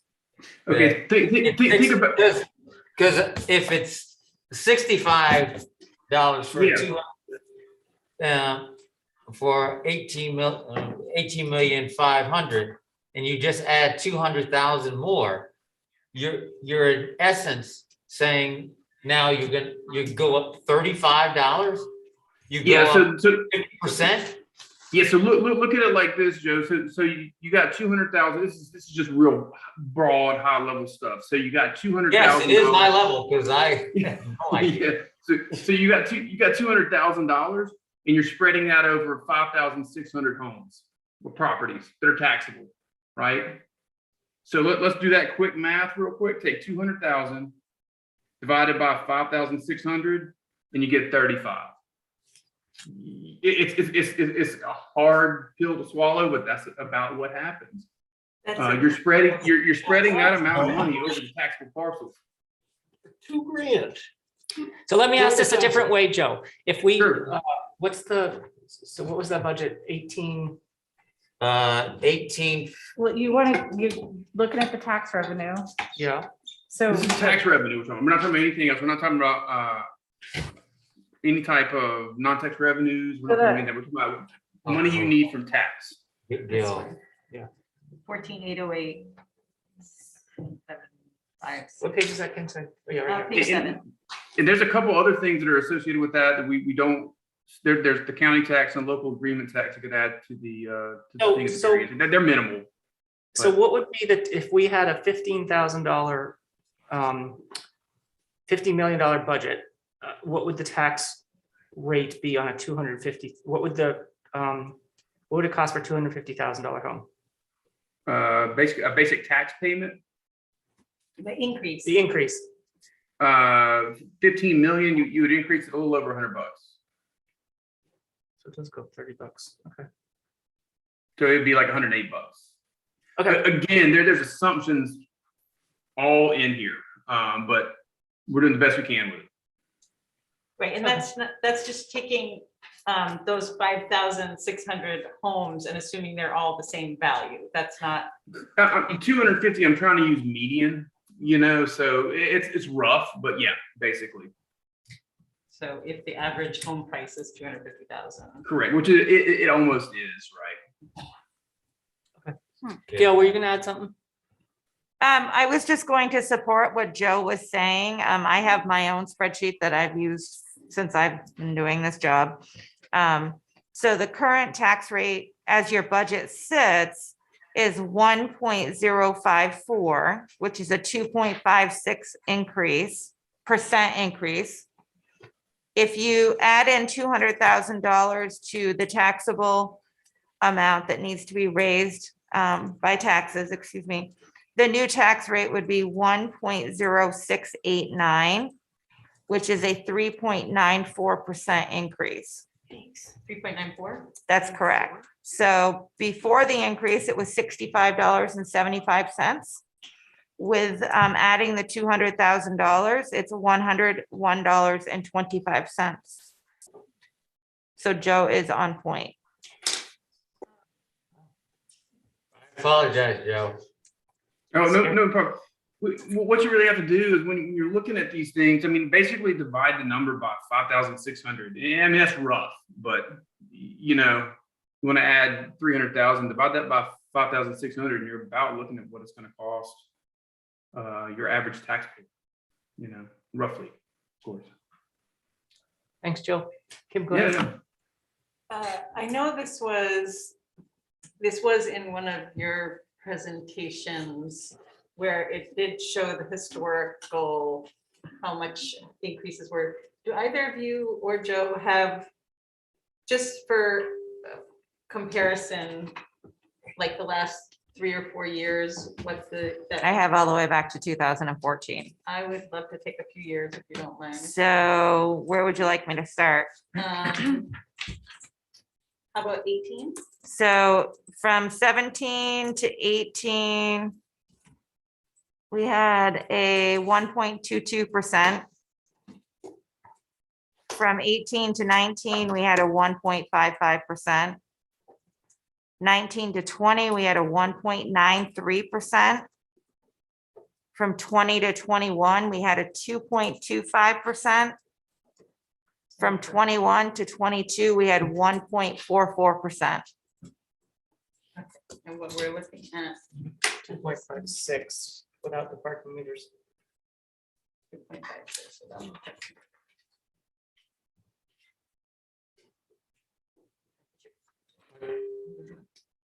I still want to rope you back in to remember that next year, we're looking at already 10% and then 10 cents in the hole next year. So we may all say fine and dandy this year, but next year we're already 10 cents in the hole. So yeah, we can stomach it this year, but next year we're going to be already 10 cents in the hole. So you got to look at it. Don't just look at today. You look at today and we're looking at the wrong picture. But we potentially have this pot of money too that we won't know how we can use it until June, right? So. But No, go ahead.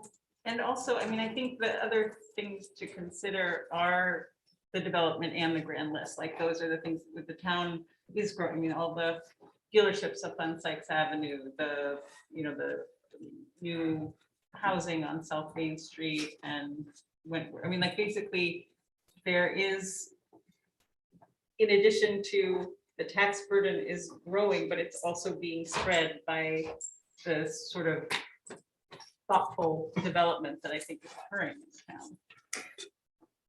So, okay, so let's take away from this for a second and step back. What do we have on the local option tax that we're looking to pay for this year? Because if that doesn't get approved, we're gonna have to finance that somehow. So what is it that we're looking to pay for out of there? 100,000 towards an ambulance and all of the cemetery options. I think it's 200,000. Or it's 200,000 for the ambulance. Let me, that is the wrong folder. About the ARPA money. Wait a minute, you haven't answered my question about cemeteries though. How much for the cemeteries? Hold on just a second. think it's 78 or 78, 77 or 78. I That's- don't what have about that. in social- front of me. That's just Hartford. But- They got a whole shebang. What about social services and such? That's not included in any of that? Okay, so, You really can't touch social services. It comes through with the voters. right, Like, right. okay. So, but, okay, so you're only looking at 100K for ambulance. So what else is it? Hold on just a second.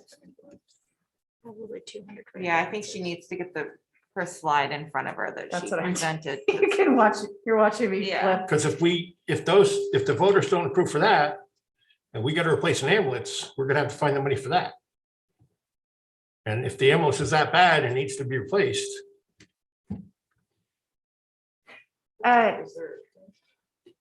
Hold on just a second.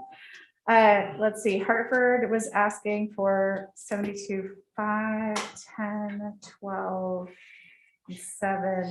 It's another about 100,000 and it's 100,000 for the lot, Gail. I think, hold on. Looking through to the For next the slide. lot? What? The local option tax? yeah, 100,000 for the ambulance. Cool. Yeah, but 100,000 for the ambulance and 100,000 for cemeteries. Hold on. So it's just two. I think I'm it's trying to 200. I figure think that it might be 200 for the ambulance. I can. And then in addition, cemetery. I'm gonna go to, So if we get to come up with we'll get the $300,000 or $200,000 for an ambulance, And Well, Chief Scott Cooney has Cooney is his- on, so he could confirm has really his quickly hand about up. the ambulance. Go ahead, Scott. Sorry. Yeah, it is 200,000. Thank It's you, been Scott. requested from the lot. And Thanks, the Scott. additional 100,000 plus the trade-in would come, and whatever the trade-in is, would come from reserve. So 200 from lot, Lanny, and 100,000 less whatever the trade is for the ambulance would be replacing. if it doesn't pass, Thank you, Scott. where would it come up? You're welcome. Have we got money in reserve fund for that if it doesn't pass? There's not sufficient funding in the ambulance fire reserve to purchase the ambulance outright. And the reason for that is because the current sitting board and or previous boards has reduced the funding that's gone into the fire and ambulance reserve. So how confident is this board that that the taxpayers are gonna want to spend 200K for ambulance plus another 100,000 for cemeteries? That's the question you gotta ask yourself. If we don't get it. Historically, that has been supported. All right.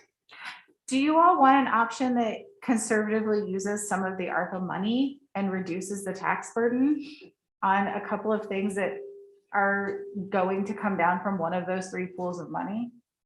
Are you interested in hearing about that, or?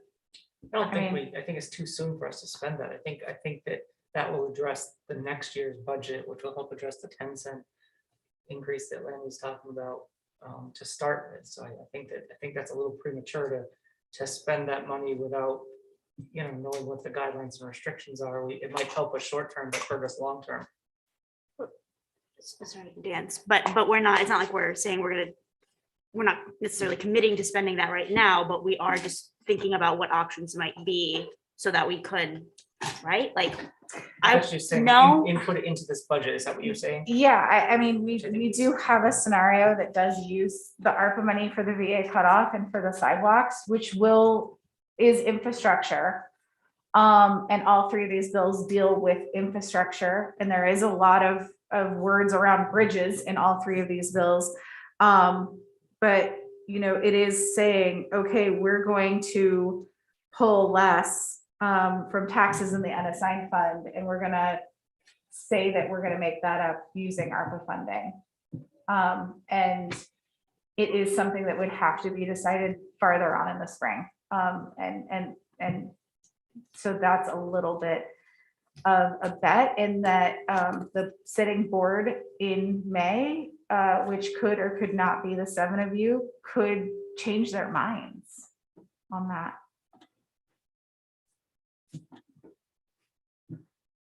Yes, Thank you once again.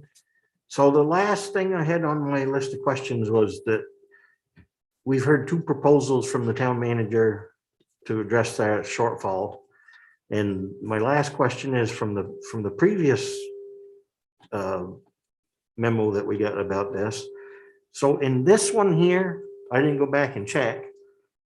There were several cuts to DPW, particularly sidewalks and paving and so forth. So in this new revised, the 18, whatever, are there any of those cuts still in place, or have those been put back in? I meant. Those cuts are no longer in place. The VA cutoff. The VA cutoff bridge So is, parking, I mean, paving money.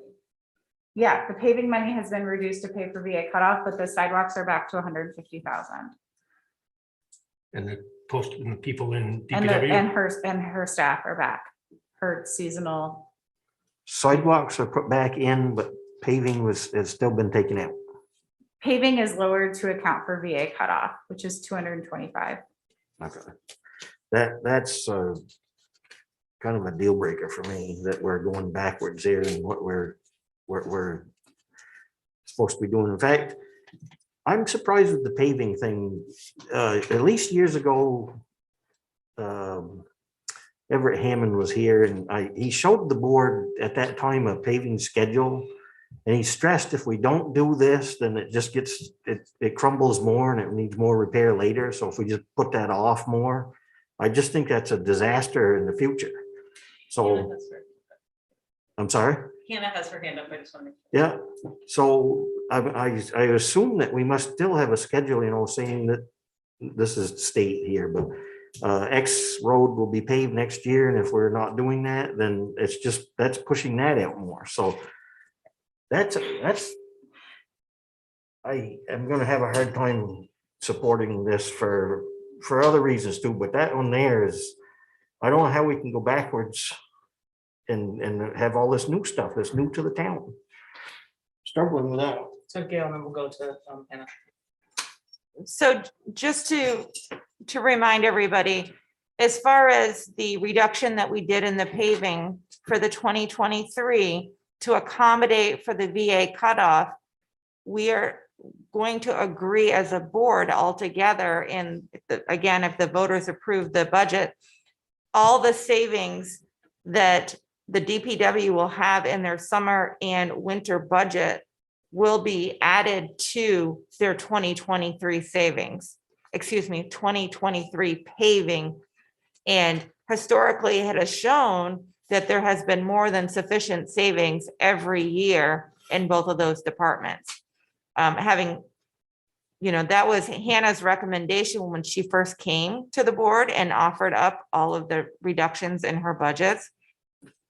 So I don't feel as though we're going backwards as far as the paving goes, the paving number, because she will end up with the same amount that she needs. We're just going about it a different way. And in addition, we're not paving because we don't have the money. We're not paving because our paving contractors don't have the people and they haven't been able to get the supplies. Go ahead, Hannah. I don't think I have to add anything. Gail said it perfectly, that the proposal is to encumber our savings this year from our summer and winter contracted services to be able to supplement next year's paving fund. And based on our projections from this year and what we believe we are able to implement, we don't believe that there's a chance. I don't think there's a chance that we're going to go backwards. Thanks, Hannah. You feel better, Dennis? It's left me with more confusion. I know you've explained it, but I didn't, maybe it's the time of night or something. I'm having a hard time absorbing that. I think and correct me if I'm wrong, Dale, because I don't want to give you wrong information, Dennis. They're going to save money in the third and fourth quarter. And that money that they're going to save is actually going to go towards the next budget and supplement that reduction that we're putting towards for the VA cutoff. Did I get that right? That is absolutely correct. But we're hearing from people, citizens out there that say, my road's in terrible shape. I can't even get it striped. And I'm really, really wrestling with that. And here's another thought. I'm struggling with the 4 firefighters, and I know what they're trying to achieve here. And it's like a few years ago, it's probably one of the hardest decisions I made sitting here is about WABA. And at the time, Mr. Puller said to me, he says, you know, do you want to be in the ice business or not? Because it meant spending millions of dollars, and I had a real hard time with that. But we ultimately did it, and we've rebuilt it, and it's beautiful and everything.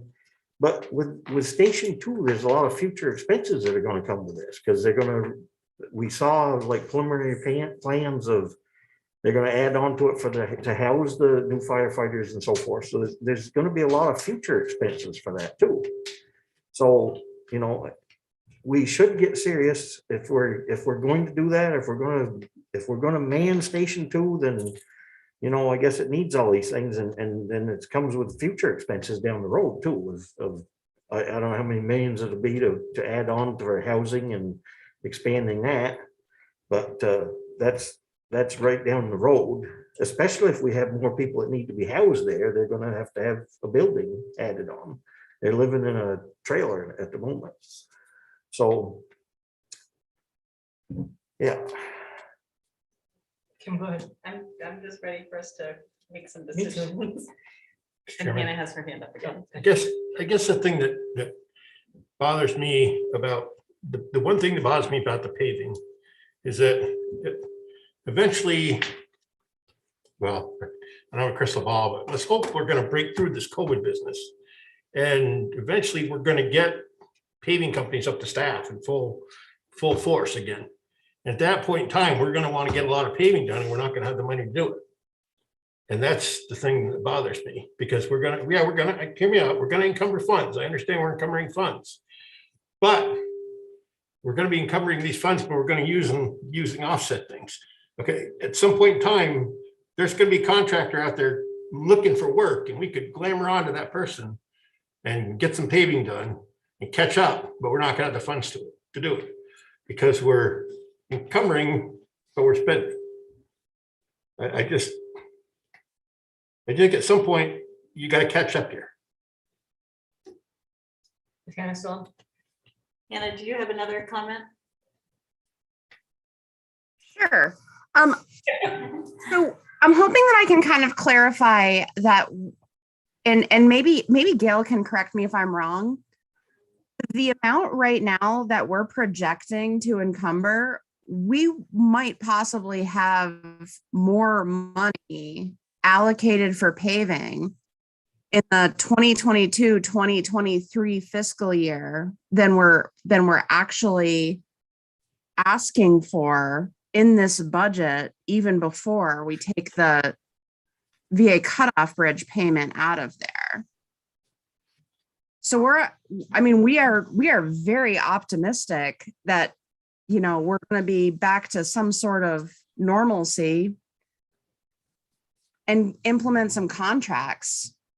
But as an example, we had some trees that we need to be removed on Red Barn Road that we identified as a significant safety hazard. It took us 2 months of calling people, tree contractors as far away as Keene, New Hampshire, to just come to town to give us a quote to remove the trees.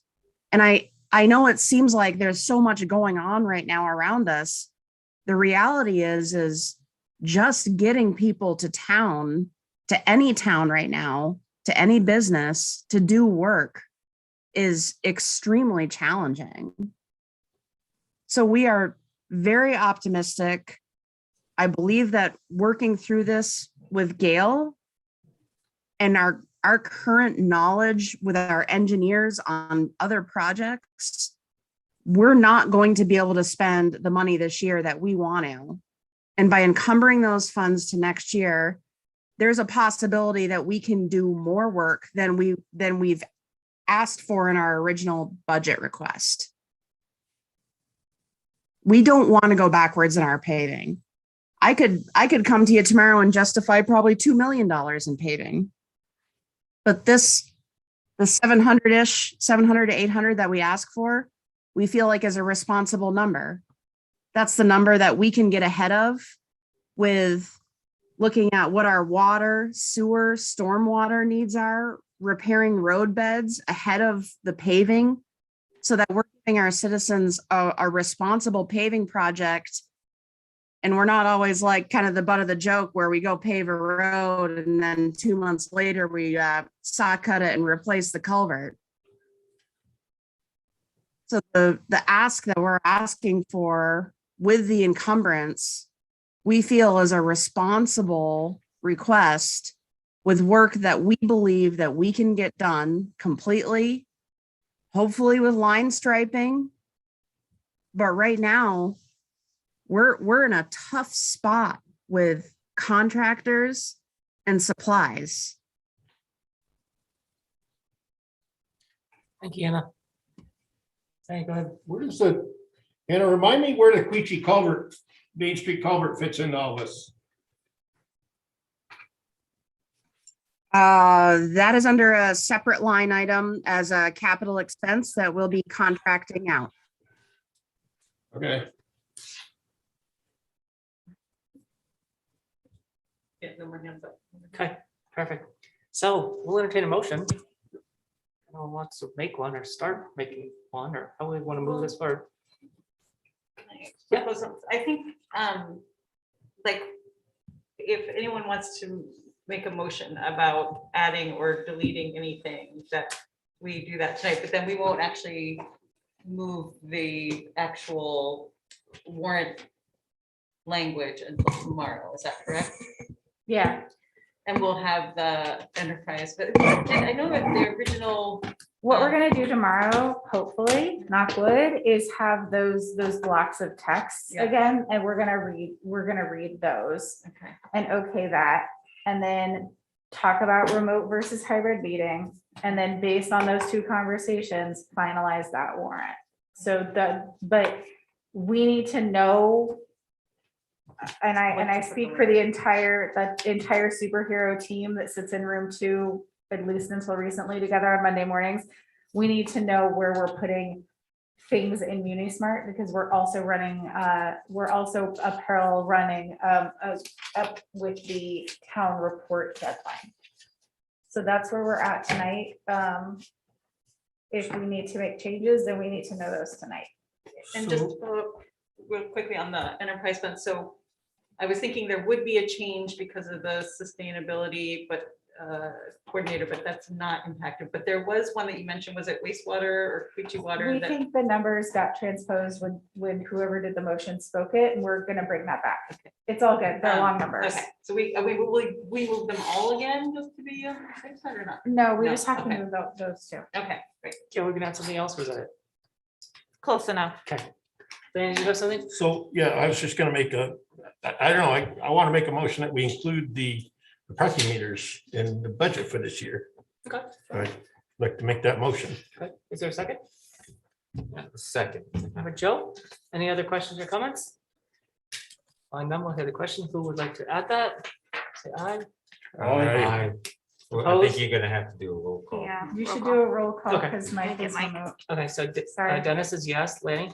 Aye. Yes. Ally? Nay. Nay. Joe? Yay. Mike?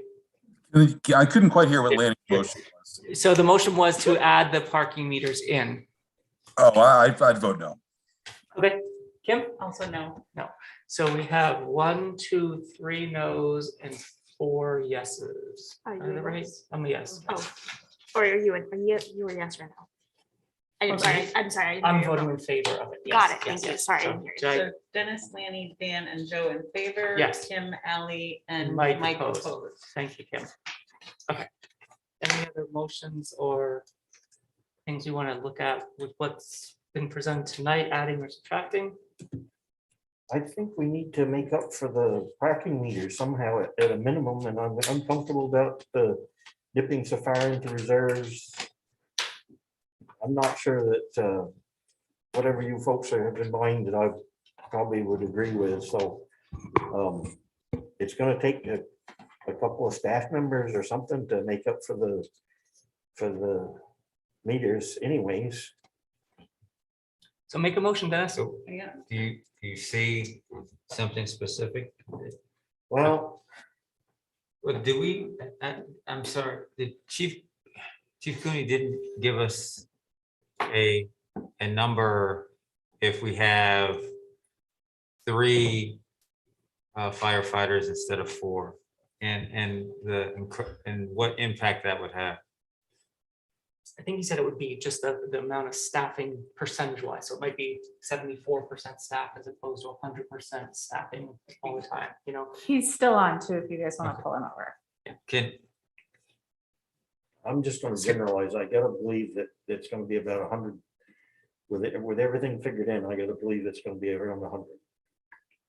Otherwise, yeah. Scott, Yeah, I'm here. What, could you repeat the question, Jeff?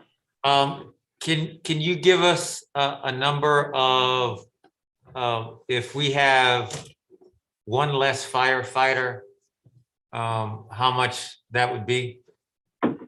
So 1 firefighter with all benefits and insurance is $88,576. But to add that, you probably would also need to put 20,000 back in to overtime if the goal of the board is for me to try to accomplish 100% of the time of staffing Station 2. Thanks. So, I'm sorry, go ahead, Lane. I just think we gotta make a compromise. We gotta say we can't do 100%. Do the best we can. So make a motion. I make a recommendation motion that to- we decrease the budget by 1 firefighter without adding the overtime. Right, is there a second? I'll second it. Second from Dennis, any questions or comments? I have a Yes. question. So this is also something that Chief Cooney proposed, I think, during his presentation, was that we could use ARPA funds for these positions. I don't know if that's something we would want to think about. But correct me if I'm wrong, we're trying not to do that Try not to do that right now. right now. Right.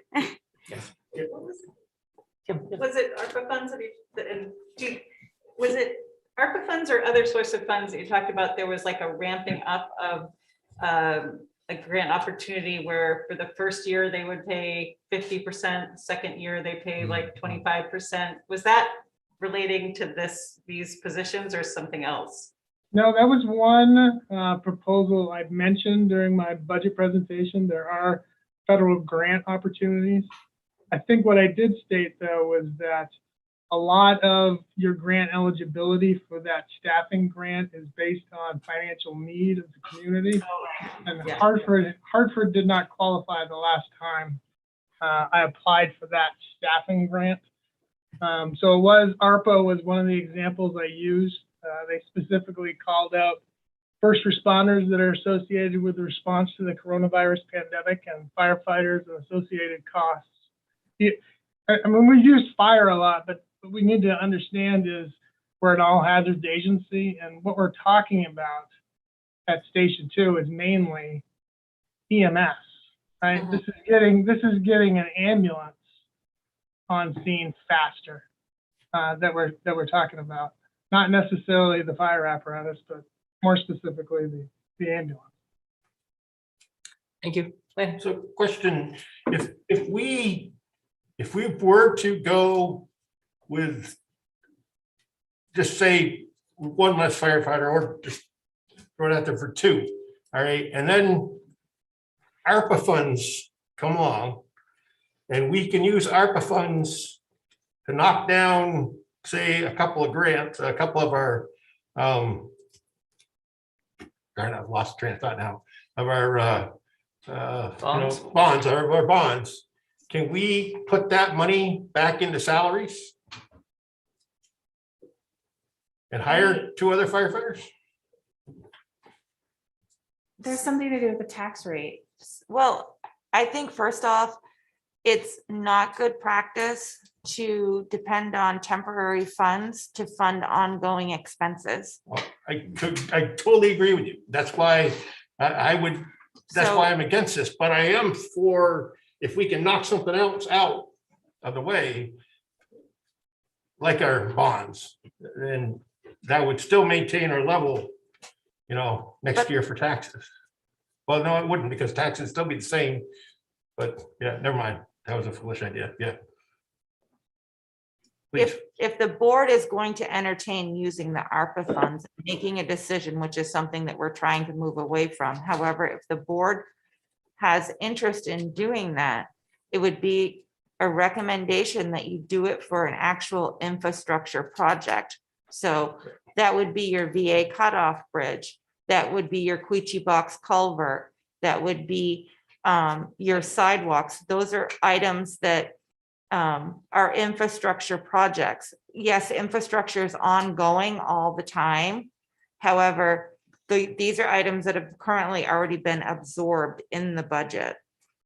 I would certainly not recommend, again, using any type of ARPA funding to fund personnel expenses, anything that's an ongoing, you would be shooting yourself in the foot Totally agree with you, immediately. yes. So then if we were to take and cut out, say, Queechee Box culvert and use ARPA funds for that, how much does the Queechee Box culvert cost? We have 100,000 in there. Okay, so that to me is pretty good chunk of change. That's what we have in this budget is 100,000. Yeah, but I mean, if ARPA funds would pay for that, correct? But we're trying not to touch that. Right, but no, but that's a one-time expense though. But I know you're not doing that now, but what I'm saying is if we took that out of this budget, assuming that we could tackle that with ARPA funds and get it out of the way, that would give us that money for firefighters. You also could take the money after this budget is approved and you work on it in the next budget cycle to help reduce the tax rate going forward. I think we're getting into the weeds here. I thought we have the a- I think so, too. culvert Yeah, we have raised a up motion on to the table. 300. So what? I thought the culvert ended up like forecasted as 300 or something. We have money that's already encumbered for that project and we need the additional 100,000 in this year's budget. to I'm make just it trying to work. find a way to get us money, so get rid of bonds or big money ticket items, but Okay, so we have a motion on the Wait. table and second. What motion do we, I'm sorry. So Randy made a motion to cut one firefighter and the $20,000 of overtime. Yeah, not without adding overtime. So basically only staffing the Fiji Station 2 is 74% of the time. which is what we're doing better than what we're doing now, or Must be. yeah, which is better than what we're doing now. Yes, so I think it's what we're doing now.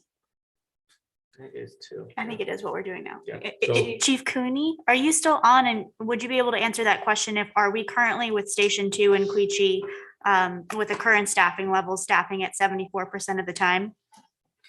Actually, now we're probably at 66% of the time. Okay. It'd be hard to, it's a little hard to calculate what the net effects of the three would be. I mean, if you took it as a simple equation saying that 4 gets you 100% and we reduced it by 25% increments, I don't know if that holds any logic to it, but that would say 75 might be there. But it really depends on staff ability to fill the overtime shifts, because what it does is creates one shift where overtime is always going to occur. If 100% is our goal, I can still try to maintain the goal with 3. It's going to generate overtime on one shift if anybody takes the day off, right? I've always got to fill that. I've always got to backfill it to get it So I'm going to filled. Okay, thank you, Chief. So I'm going to revise my motion to state that I make a motion that we cut the one firefighter position and 20K in overtime and that will allow us to maintain at least 75. I can't even say that 74. because I would so- just go with the Yeah, original. just go that we're gonna cut one firefighter position in 20K. And that's just a discussion point, but I think that's still gonna give us very good coverage.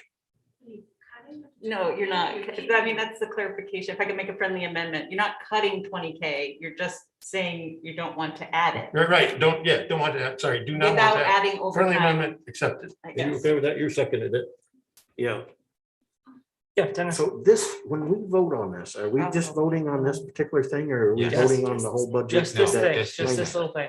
Just the firefighter? Yeah. Okay, so we'll do a roll call. So Dennis in favor?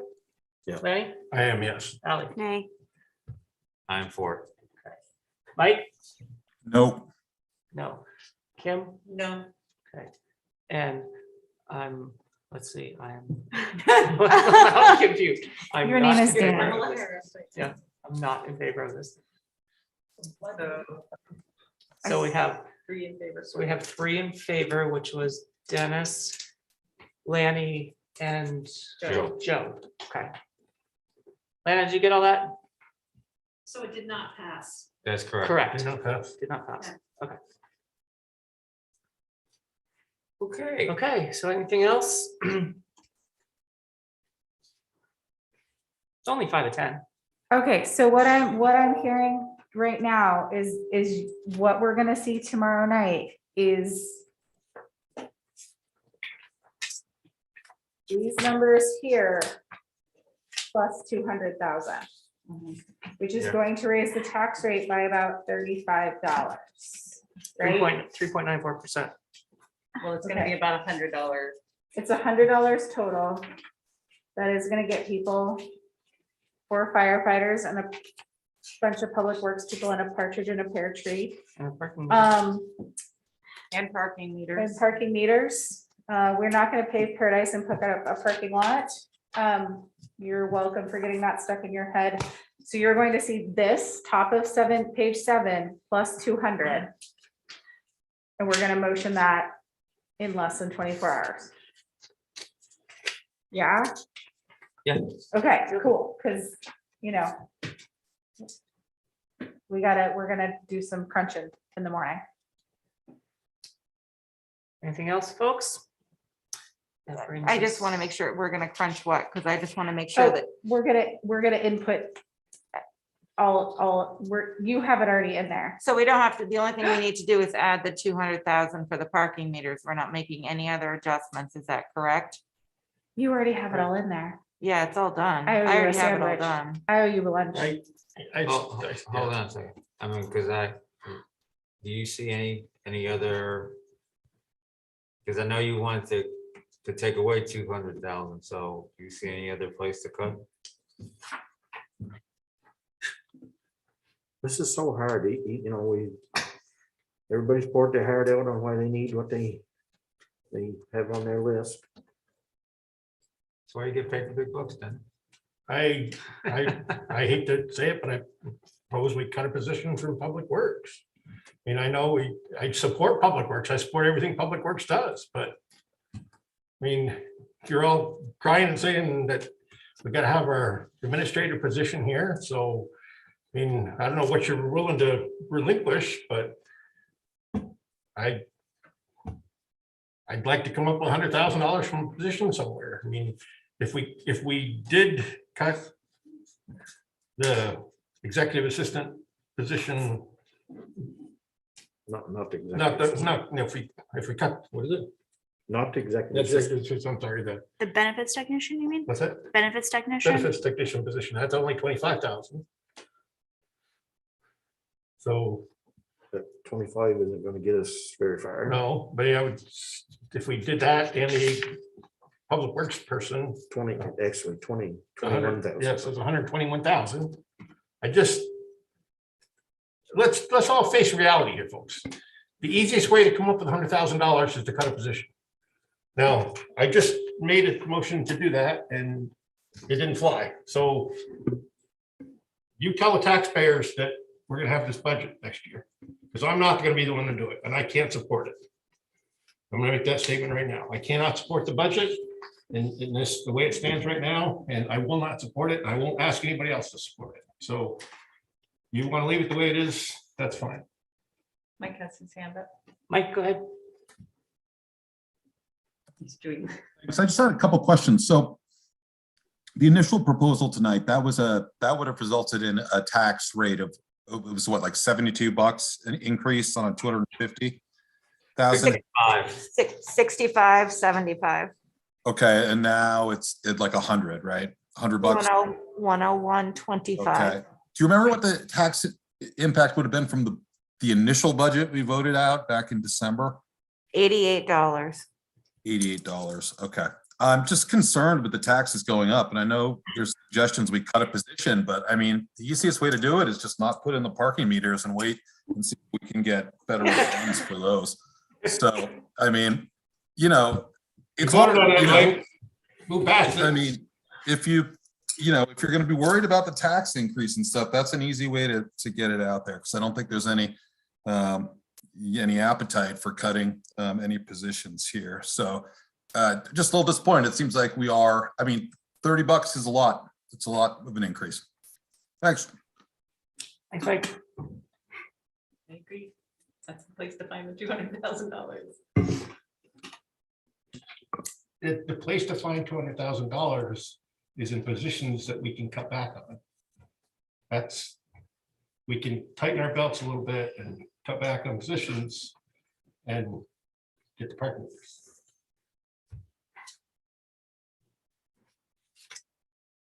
Anything else from anybody?